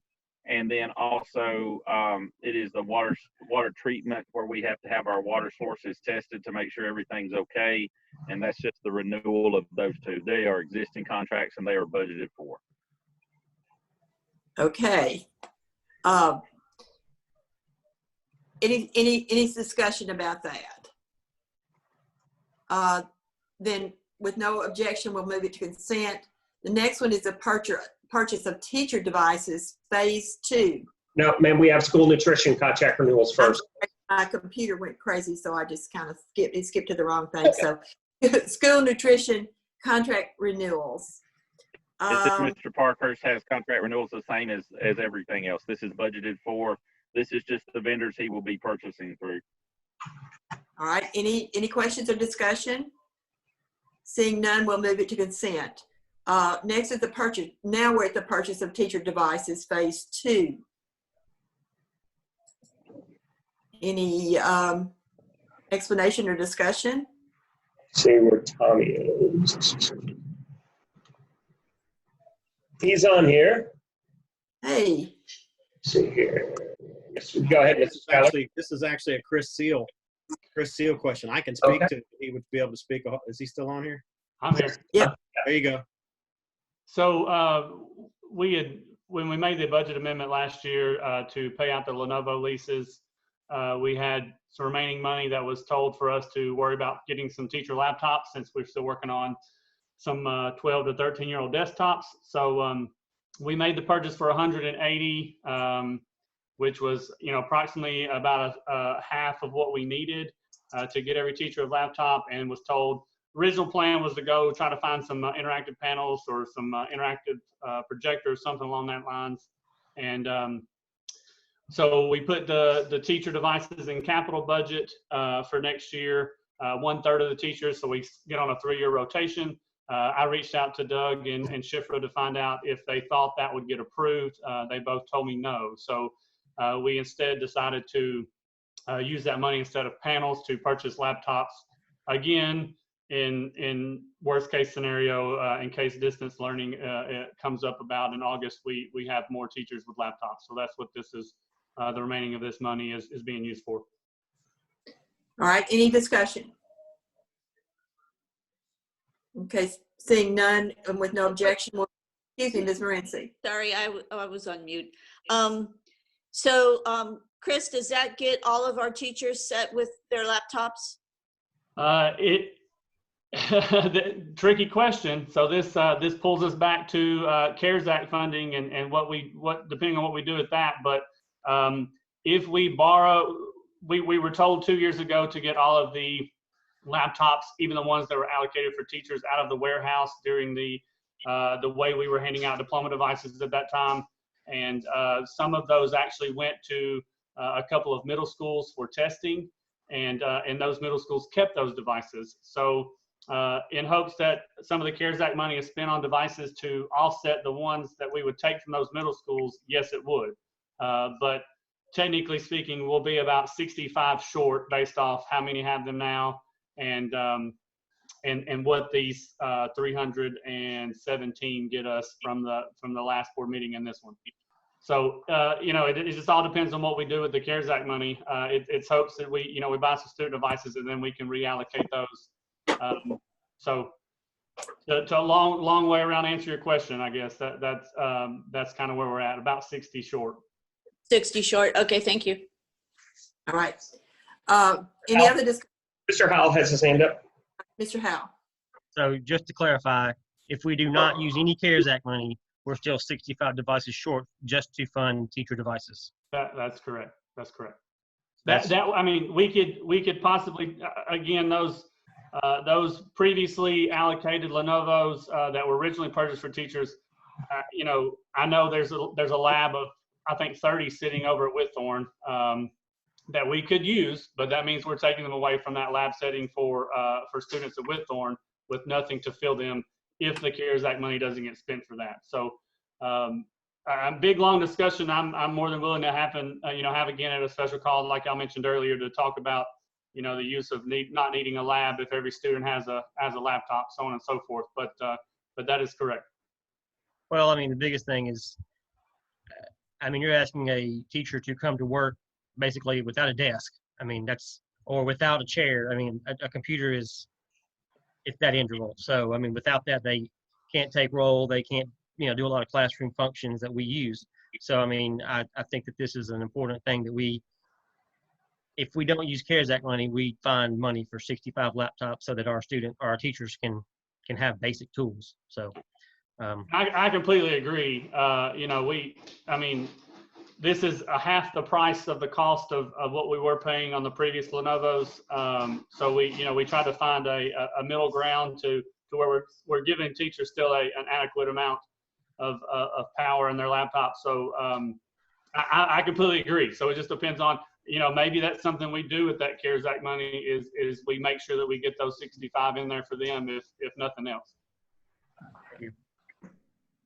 Any other discussion? Okay, without objection, then we will move that to consent as well.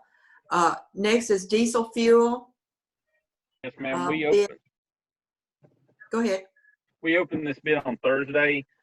We have a question. We worked with Mr. Luke Conan's office. There was a question about our bid. We bid diesel fuel in the fall, and we had some pushback from a vendor. And in working with Mr. Luke Conan's office, it was decided the best way to handle this was we rewrote the specs on the bid and we rebid it. Our contract didn't allow for that. Barber Oil won the contract in the fall, and they again won the contract at the opening on Thursday. So this is just for the upcoming year. This is for outlying fuel tanks only. Those are at our unit schools, at Spring Hill High School, and at Battle Creek Middle School, and this for those fuel tanks only. Ms. Parker had her hand up. Ms. Parker.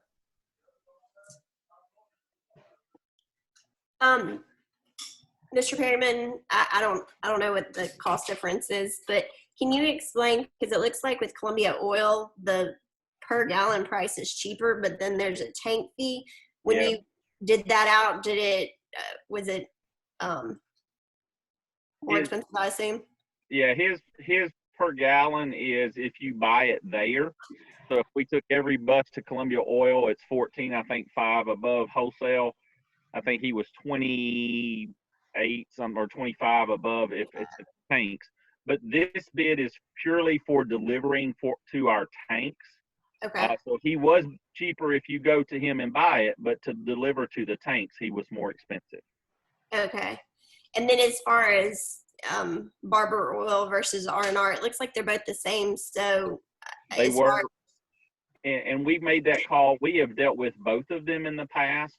R&R, the last time we killed a contract with them about 4 years ago because they were allowing the tanks to go empty. And those tanks have a lot of sediment in the bottom. And every time it went empty, we were having to deal with bus issues and having to clean fuel lines. We have not had that issue with Barber Oil this year. And we made that call simply off of past experience with the two companies. Okay. Well, in looking at it, it looks like one of them's local and one of them's not based on what I can tell. So I was also wondering, if you were having to drive your buses to Hohenwald, I couldn't see where that was. No. And again, they're filling up our tanks. Yes, ma'am. Okay. Sounds good. Thank you. Yes, ma'am. Mr. Howell has his hand up. Mr. Howell.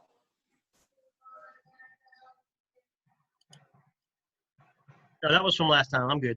Okay. All right. Any other discussion on that? With no objection, we'll move that to consent.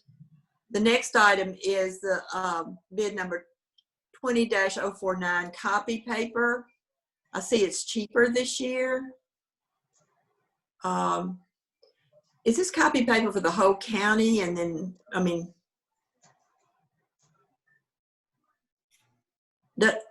Yes, ma'am, it is. It's our large purchase for the year.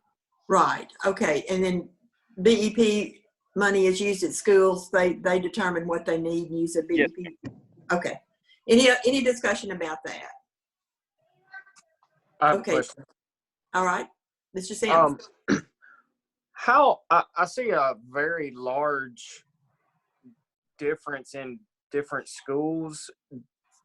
Is each school just go on what they request and it's granted, or do we go by some type of formula on elementary and per child, or is there, how is that determined? It is. There's a per child and a factor of what type of school it is.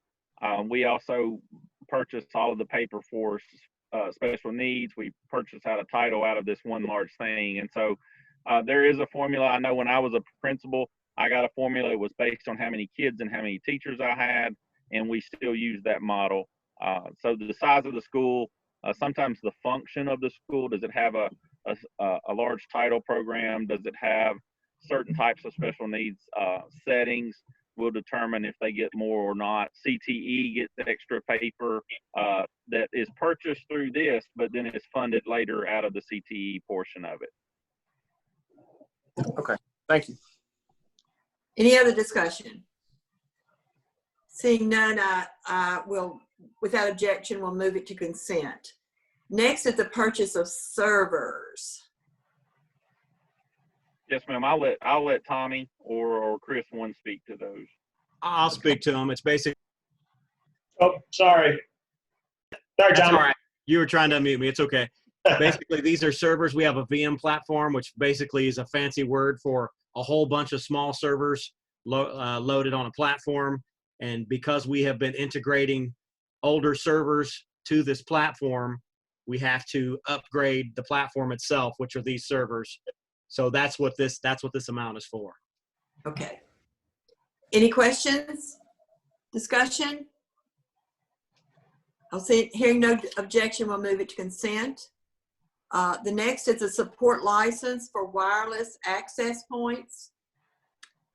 So Betty, I'll talk to this also. This is the license that allows us to manage every single access point in our district. It's kind of like I always tell people, if you remember back when we had Office 2000 and people in 2010 were still using it, well, companies finally got smart, and now they charge a license. They charge license for you to be able to manage it, and so that's what we have to renew this. If we do not renew it, they will still function, but we couldn't manage them and make adjustments. Okay, any questions about that discussion? Okay, hearing none and without objection, we'll move it to consent. Next is a vehicle purchase for technology. Yes, ma'am. If you'll notice, there's this item is for technology. The very next item is for maintenance, and it's a vehicle purchase as well. We have spoken extensively this year with Mr. Lukonen that we are vehicles short and vehicles dying in our tech department and in our maintenance department, and it's creating some issues. Like with maintenance, oftentimes we have to send 2 men in one truck even for a one-man job because we don't have a way to get that other person somewhere. I heard your discussion last meeting about trying to save money, and so we got it creative. We did not go into utility money or any of the savings from the things that we've done. The funding source for these 4 trucks would come from 2 places. One, we just talked about the Versatrans renewal just a minute ago, and this was something that Mr. Lukonen asked us to have the renewal move from March to June, or July, excuse me. So this year we were able to have them just give us an extension from April to June, and we saved roughly $60,000 this year by doing that. And the amount for next year that we'll renew in July is our budgeted amount anyway. So we saved that money just through that extension. And then we looked at fuel money through transportation, and all vehicles, regardless of what department, run through the transportation department. The amount of money that we would take to fill the gap between that Versatrans money to buy these 4 is money that when we look at, if we had gone to school every day with diesel prices where they are this year, we would have saved that money anyway. So this is not a savings that comes from COVID. This is money that we would have ended up with this year anyway. We wanted to purchase more than 4 vehicles, but I wanted to stay within those numbers that I just gave you. There is nothing from utilities or anything like that that will be touched. So those savings will still be there for you and help us to offset any cost from this year. But we are asking for 2 pickup trucks for maintenance. We have a truck in maintenance right now that is dying, and we are asking for 2 work trucks through our maintenance department. And Tommy can speak to this. I know if Murray were here, he would as well. We feel like that this will offset us and we will become much more efficient doing the work of the district if you allow us to do this. Okay, we'll take these both together. Is there any discussion? Well, hearing none, then without objection, we'll move them to consent. Next is a purchase of lockers for the field house at Mount Pleasant High School. Yes, ma'am, and this is a purchase that actually comes through Mr. Pointer, but we are managing that money through my department, and this he can speak to this purchase if need be.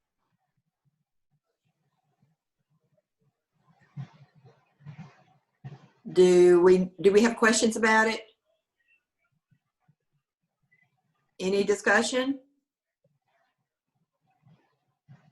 Here. Okay. Who is going to speak to us? Chris I think he's gone. I'm fine with consent on this. All right, then with no objection, we'll move it to consent. No, I'm here. I was just waiting on if there was any questions. But if there's none, that's good. Okay. Mr. Howell has his hand up.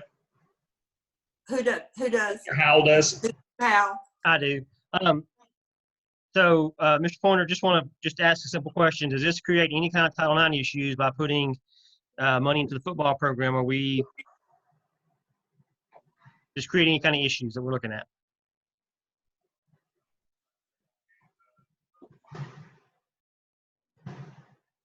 Mr. Pointer.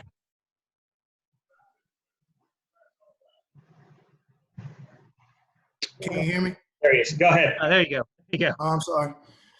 Yeah, we just have to ensure that we have the plan is in place and in action to address all the rest of the programs.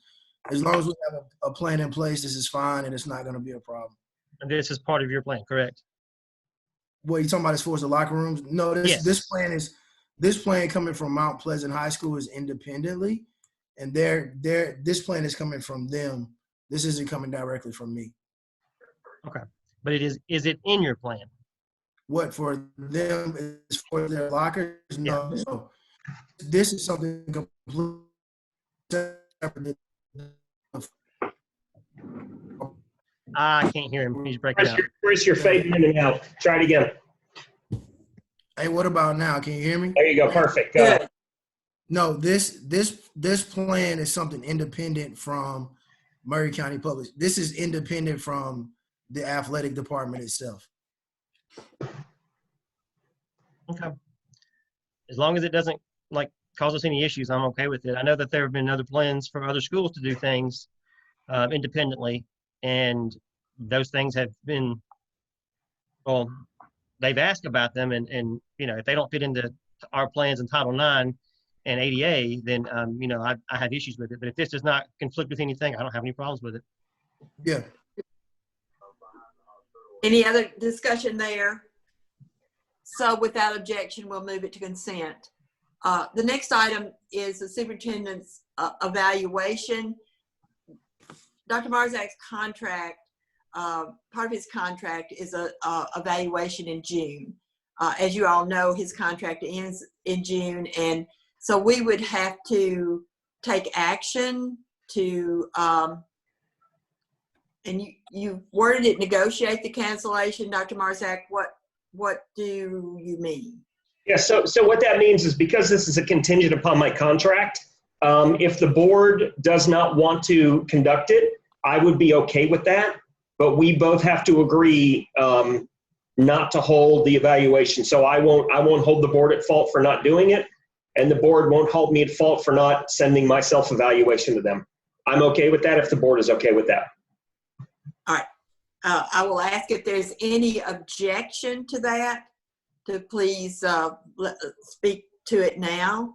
If not, then we will hold in agreement here that we will not do the evaluation and he won't require it of us. Is that all right? Yes, ma'am. Okay. So without objection, I don't know, do we have to vote on that? Or should we put that on consent? I would make it a vote. Yes, I would make it a voting item. Yes. All right. So we'll put that on consent without. Mr. Moore has his hand up. Excuse me, Mr. Moore. You were just grinning is all I saw. So I guess I'll be the odd duck out here.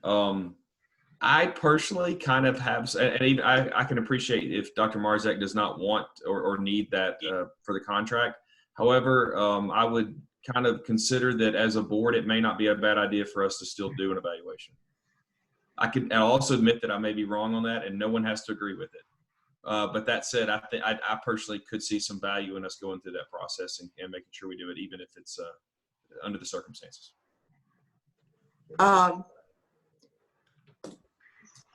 That evaluation was 119 pages long last year.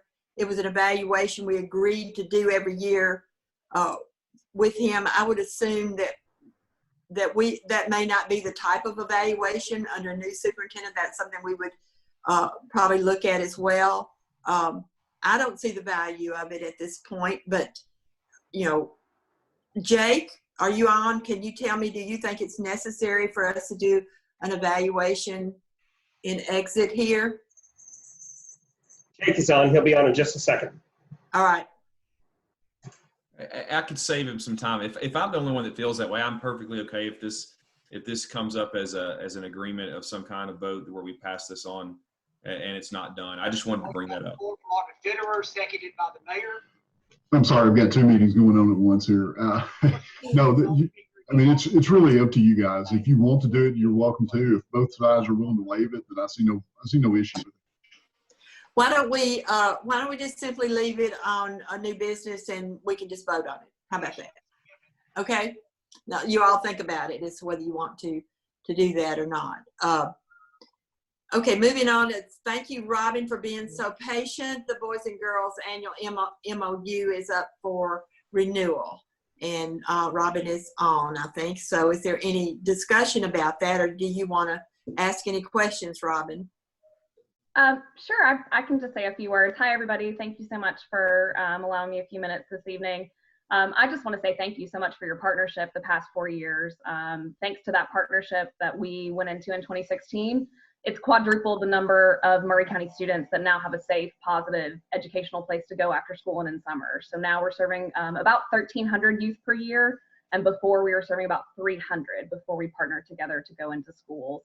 And then also working together, we've been able to significantly expand the number of at-risk youth, specifically those who are making D's and F's, truancy issues, behavior issues, multiple dropout risk factors that are receiving that intensive academic case management and tutoring program, often hiring your teachers to work with those children after school and provide that one-on-one assistance and that case management using the parent portal data.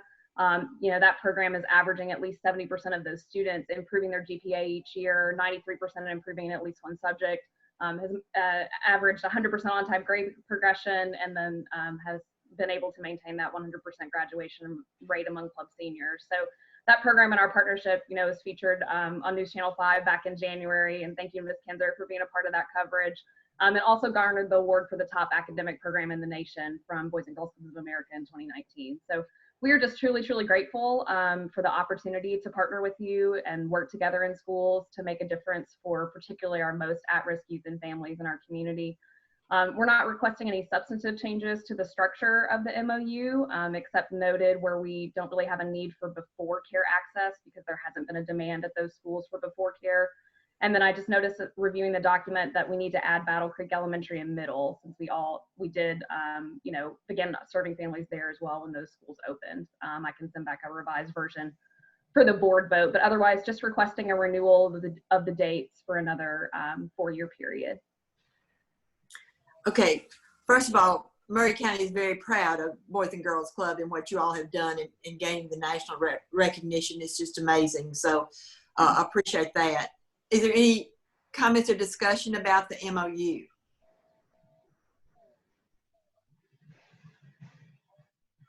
Okay, hearing no objection, as long as you add those 2 schools, we can put that on consent.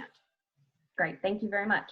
All right, I noticed also you got the summer program information. You discussed some of that. Is there more you want to add?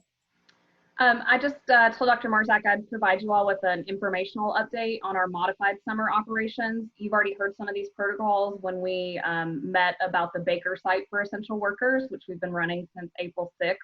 And thank you for your partnership on that as well. But in that same manner, for this summer, just like you all are talking about going back to school, we've been studying this for several months and following the CDC recommendations for childcare providers that they've issued.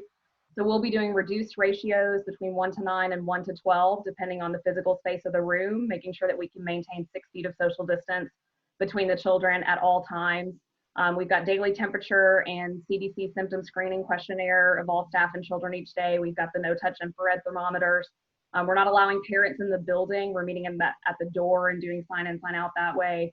Zone cleaning protocols, extra hand washing, and isolation space at each site for anyone who would become ill, and the same diagnosis protocols for anyone who's tested or diagnosed with COVID-19 that we presented to you with Baker.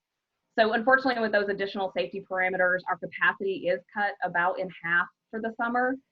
So we're handling that as fairly as possible on a first come, first served basis with a contactless summer enrollment process that's in progress right now. I can tell you there are a lot of anxious families in Murray County right now that are desperate for childcare options for the summer as their employers are starting to call them all back to work. So we will definitely have a wait list this summer, but we're just happy to be able to resume serving more families who desperately need that.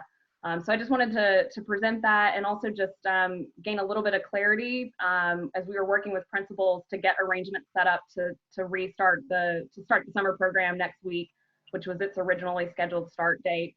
There were a few that weren't sure that Boys and Girls Club had permission to be in the schools this summer. Our understanding is we still had the existing MOU in place and through June 30th, which includes operating in the summer. So just wanted to gain clarity and see if we might be able to get a clarification communication out to schools. Okay, Mr. Perriman, can you speak to that? I spoke to Dr. Marzak earlier this week because I did have several principals call me and ask were they allowed to be there. My initial answer to them was no, because we've told everyone you cannot be in our buildings. I did speak to Dr. Marzak, and he said this would be on the agenda tonight for you to discuss. So it's basically your call. What we brought to you last time is that we were not allowing anyone in. We've told TCAT and other programs that as well, but this is your call to make. And so basically, Ms. Kinzer, this is through the MOU, as Ms. Robin has talked about. The MOU allows the summer program to be open. They also have guidance from the federal government that they are instructing them to be open so that parents can go back to work. And so what we need from the board is basically confirmation of honoring the MOU that we currently have in place with the Boys and Girls Club.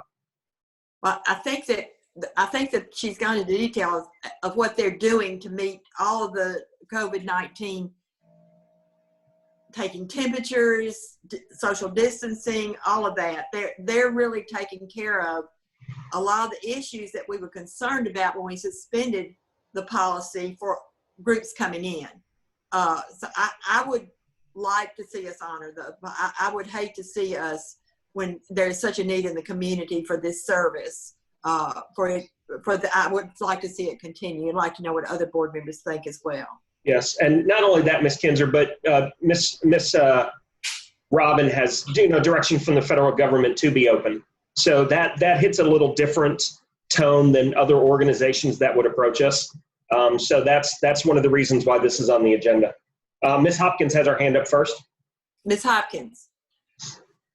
Yeah, I was just going to say that because I know it's touch and go because of all the regulations, but to Ms. Perry, with volunteers and helping out in that respect, what would be the guidelines with that, with having people like other, nurses or people to, help, be a hands-on, be a help, for us with the staff, with the children, being able to help with the guidelines, do volunteers, could they be a part of it, to be extra hands on deck if they're masked up, or the volunteer aspect of it? Yes, ma'am. That's a great question. We are going to be allowing volunteers this summer, and we welcome those volunteers. They would have to go through the same protocol as our staff. All of our staff have to take an OSHA and CDC training. So we have that in a PowerPoint format with a quiz that they can take afterwards. So we could follow the same protocol with volunteers that wanted to work at the site. We would provide them with a mask and ask them to wear it while they're there. Of course, they would have to go through the normal background checks, but there would be those additional. They'd have to take the temperature scan when they arrived each day. But as long as they follow the same protocols as our staff, yes, ma'am, we would love to have volunteer assistance this summer. Wonderful. Well, I will reach out to you, email you. I had a couple of parents that had some questions and what things they could do for us, the Boys and Girls Club. So I'll just reach out to you. Thank you very much. Thank you so much. Look forward to hearing from you. Mr. Moore has his hand up. Yeah. I clearly don't have a problem with them coming back into the schools, but I think it begs the question, why are we not allowing other organizations or groups that want to use the buildings that are meeting whatever state and local and federal requirements as well? So, sorry, Ms. Kinzer, do you mind if I speak? No. Okay. I think it's a good question. Yes, answer. Yes. So we're still not out of the woods yet. We still have some stay-at-home guidelines. The governor's extended some stuff through June 30th. He's slowly opening the state up. For the time being, I would recommend we stay the course just in case. I don't know if you saw the article today, but, over in France, they started to open up earlier this month. They're already starting to have to shut schools back down because they're spiking with coronavirus and COVID-19. Miss Perry has to do and ensure certain guidelines as per local, federal, and state restrictions. Other organizations do not have to do that. So I think it's in our best interest to hold the line for right now for the short term interim being. And then again, like Mr. Perriman and I talked about, pursuing it again in the next couple of weeks to determine where we are as a community. Okay. I mean, I appreciate that. I guess I'll just leave my position at where it was before, that I would prefer for us to open this up as soon as we are able to do so. Start to get pretty uncomfortable when we start picking and choosing which entities we're allowing to use the facilities and which ones we're not. I understand what you're saying about there are some more specific, but as far as I'm concerned, if the state has opened these things up and any organization that uses the facility is meeting whatever state and federal guidelines they're given, I think it's our duty, again, since these are public facilities, we're not putting students at risk at this point since students are not in the buildings. I would say that I would like to, as quickly as possible, comply with whatever the state opens up. Can I interject one thing here? One of the things that we worked on with the Boys and Girls Club in Murray Regional pretty extensively when we went to the Baker daycare a couple months ago was looking at the cleanliness and who was cleaning. We are providing cleaning for that program at this point. We are now in our summer contract with our cleaners, which means we're turning towards doing waxing the floors and things like that. If we allow outside groups in, then we're going to have to take precautions in Facilitron and really talk to those folks about their role in cleaning our buildings and how daily cleaning or hourly cleaning is going to be done. And then we're also going to really have to make sure that we're not waiving charges for folks that come in, and we're really good at waiving charges. But when you come in, if we're going to have to pay to have that facility cleaned after you're in there, it is not our obligation to pay for private groups cleaning. So that is one thing that my office will probably, if you're okay with that, be a lot more hardcore on telling principals. You can't tell folks they can come in for free, because we're going to have to clean this site, and we have to clean it according to the COVID-19 standards, not just the basic sweeping up and making sure everything looks good. If that's what we need to do, I'm okay with that, personally. Mr. Howell has his hand up. Mr. Howell. So, I mean, I guess I'm going to be kind of the middle ground here as I see both situations. I mean, I'm going to be the biggest supporter of opening the schools back up to Boy Scouts and Girl Scouts and things like that. I'm a scouter myself. So, however, as a scoutmaster, scout leader, we don't have federal guidelines to how we're going to meet, how they're going to clean things, how they're going to do things, about their meeting spaces. The Scouts don't have the local district doesn't have an MOU with Murray County Public Schools, whereas the Boys and Girls Club have an MOU. They outline in detail their plan of exactly what they're going to do, how they're going to clean, and everything. So, I mean, it's a little bit different than just, I don't think the Boys and Girls Club is just anyone. We have an MOU with them. And, when you start opening up to everybody, you kind of get a mixed bag. And like you said, cleaning isn't free.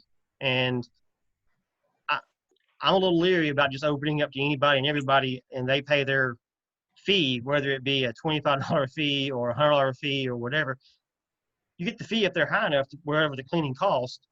That'll eliminate a lot of people. But, I want that to be open to the public as well. However, I don't know what that entails. I don't know who's going to be in there. I don't know what they're going to do. I don't know their cleaning.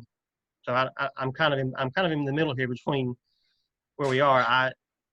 Although the Boys and Girls Clubs are fine, I don't know about just anybody. Well, when we suspended the policy, it wasn't for all time. It was as needed. So as things change and improve, then those kind of determinations can be made to open it back up. I think everybody wants to be able to do that and to get back to that. But during this time, I think we have to on a case-by-case basis, look at, what is required to have them in the building and the consequences that could be. So, but as far as the Boys and Girls Club, I don't hear any objection to the MOU or for the summer program to go on. Is that correct? Ms. Parker has her hand up. All right, Ms. Parker. I was just going to echo a lot of what Mr. Howell said.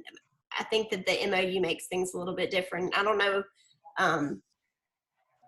I view some of these things differently, but I also think maybe some of our outside facilities, kind of like Mr. Howell I know some people that want to use outdoor facilities, and if it doesn't require additional cleaning, then I would hope as parks and things like that are opening up that there's the potential that we can make those things available if that won't require extra cleaning. And I will speak to a part of our discussion in those outdoor facilities was simply two things. One, we do kids and we do our kids, and if our teams can't be in those facilities and we're telling our coaches you can't be there, we kind of had a hard time telling everybody else you could be there. The second thing is, if we do allow our kids back, Ms. Ventura has an issue with her 45-day window in which she starts her clock, and she has to have all of her IEPs up to date. And we're in the summertime, so there's no staff there to do that. And I think she could tell you there's quite a significant number. That's why we have held off on our kids in June getting back in so quickly, because we start that clock as soon as they come back, even if it's for baseball or basketball or anything. That's face-to-face interaction, and suddenly she's back on the clock. But then our second discussion, and when we talked to Jake, was simply, if our buildings are for our students and our teams and our groups, and they can't be there, we kind of had a little bit of an issue with other people being there. You may not have that issue, but that was the discussion that we did have. I mean, I think those are all fair points. I mean, I guess one question that I would have, though, is, I mean, it seems like with Boys and Girls Club, they are still having to go through the process of signing liability waivers and things like that. I don't know what insurance is going to look like with coronavirus and what type of protections there are available for people on that. But I mean, I know we get insurance protections, you know, added on as an insured party or whatnot for most of these people to use things. I think that, you know, keeping things locked down is one thing. I get that, but at the same time, when we're having graduations there, I mean, as long as we're following federal guidelines with that and making sure that we have social distancing and all those things in place right now, I mean, I'm okay. I mean, you know, it might be an inconvenience for some people, but, you know, for this particular issue, I feel like we have a contract, and I don't think we have any reason that we need to breach that contract. But for future, I can definitely understand concerns, but I just hope until we ourselves have opened up schools, which we haven't, then, you know, we're following similar protocols that Boys and Girls Club is. I mean, they're kind of paving the way for us on some of this stuff. Any other discussion? Okay, then I assume without objection, we will put the MOU renewal on consent, as well as the report, well as the information report doesn't require a vote. So thank you, Robin, for giving us all the information, all you do. Next, and actually last on the agenda, is Randolph Howell Elementary School addition, which is it's your name change, right? Mr. Ford, you are on, I know, so do you want to speak to this? Sure, I'd be happy to, Chair Kinzer. So Chair Kinzer, board members, everybody else, appreciate you giving me just a minute. You may remember a couple of weeks ago, pretty significant accomplishment was announced for our school system. The Mount Pleasant schools also achieved this, but we were one of 22 schools in the state of Tennessee named as a model STEM school. And so on behalf of my team, we wanted to come before you guys and just ask that you would allow us to add the word STEM so that we could now be known as Randolph Howell Elementary STEM School. Just adding the word STEM, and there's some narrative there in the letter that I submitted. But then also wanting to update our mascot and logos to include that as well. We included some samples there of the two logos that we would like to go with this accomplishment. So be happy to answer any questions y'all might have. Okay, any discussion? Would we always have to say Randolph Howell STEM School, or can we just say Randolph Howell? I would honestly like to add the STEM in there, and the reason for that is we're thinking about future applicants, future employees. There are people out there that are specifically looking for STEM schools to work at, and so now they've got 4 options in Murray County. So as people are doing searches and things, that's just going to help with that. It's also going to let applicants kind of know the expectation we have as a school. So that'll kind of help with that filter process. So I think the more that we can use that word, the better. This was a labor of about 3 years, a pretty significant accomplishment. It was not an easy process by any means. About 3%, 2.5% of the schools in the state right now have this designation. So if we could use STEM as much as possible, it'd make me feel pretty good. Well, you should feel good. It is a really great accomplishment, and really proud of it, and proud of all 4 schools that got that naming and award, and the hard work that went into it. Now, board members, how do you feel about this? Is there a discussion that we need to have here? Mr. Moore has I said it before you did. Thank you. I just wanted to start off by saying I really appreciate the work that was put into this. I think this is a great thing for our district to have schools that are fighting hard to try to get this. I love this idea. Functionally, I'm looking, I'll be honest, as we put the policy in place, I don't think I ever considered adding words to the renaming when we looked at every variation of how that policy could be applied. As long as I don't believe, in my understanding, this is going to require any kind of waiving of policy. Is that correct? I think this meets all of the guidelines.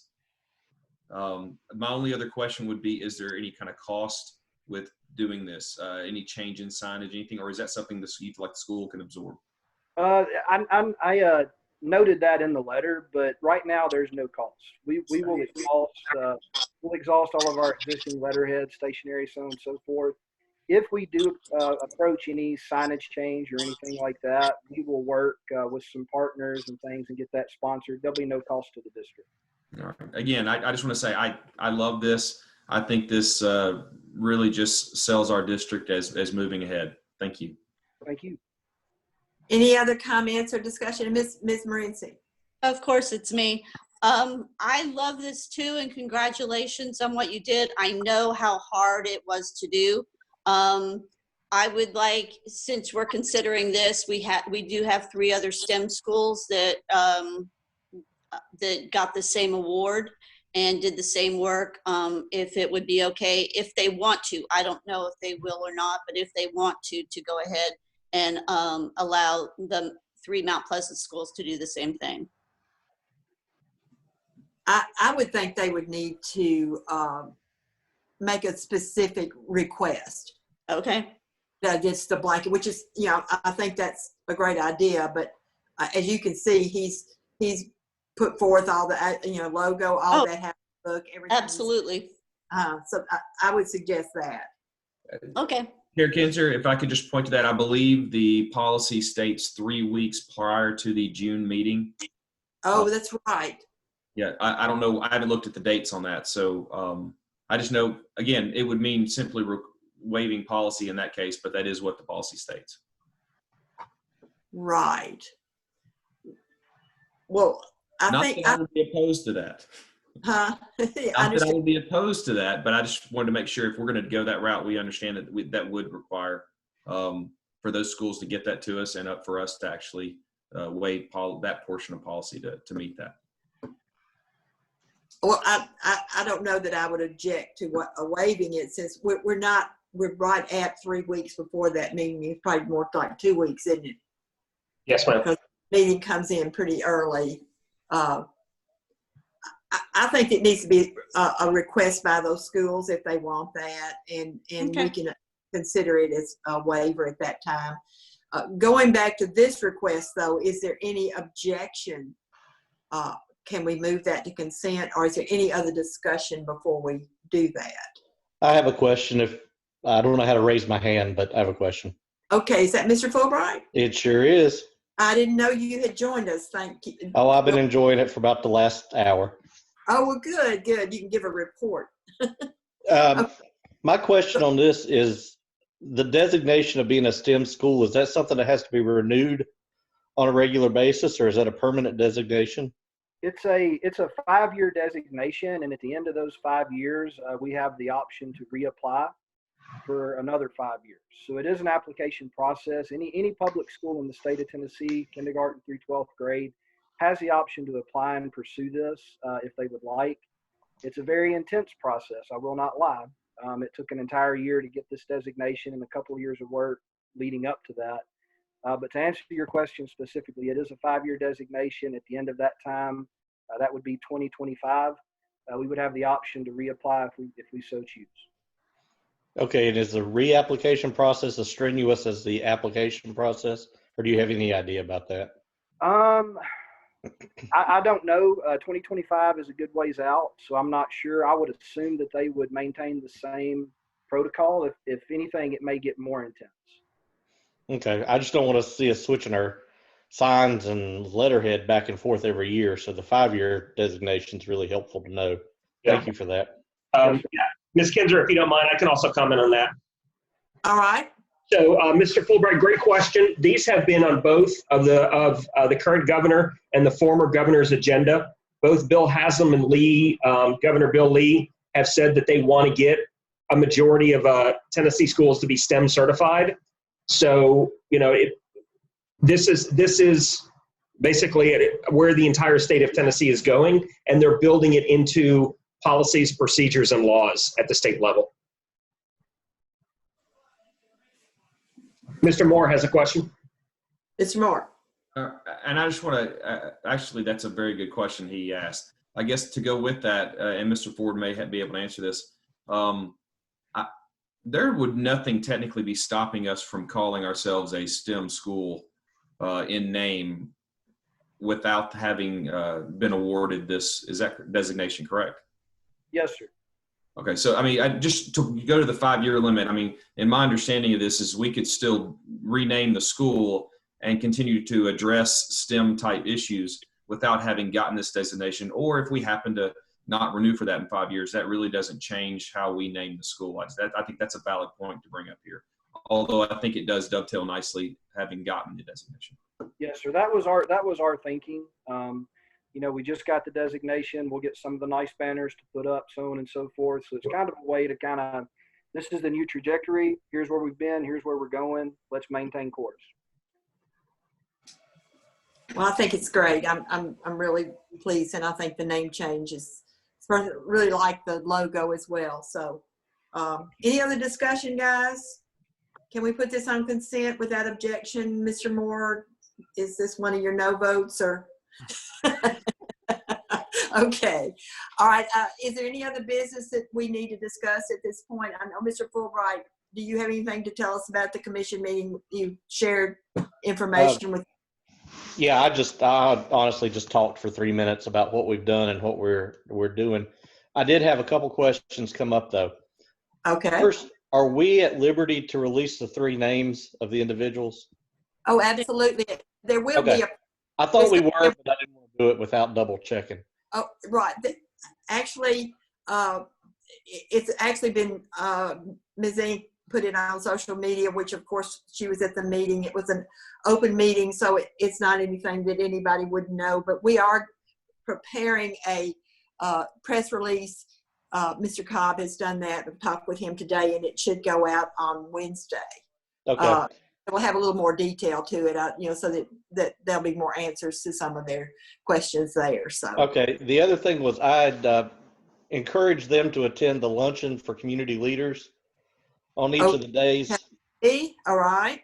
And I did tell them that you would be providing, or somebody would be providing a more detailed. Well, Mary Lyons is gonna handle that, so I'll talk with you about that. And I just wanted you to include them on all the emails for that. That was my only other point. Okay, thank you. Thank you so much. Any other business then? All right, then this meeting is adjourned. Thank you all for a great meeting. A lot of information. Good evening.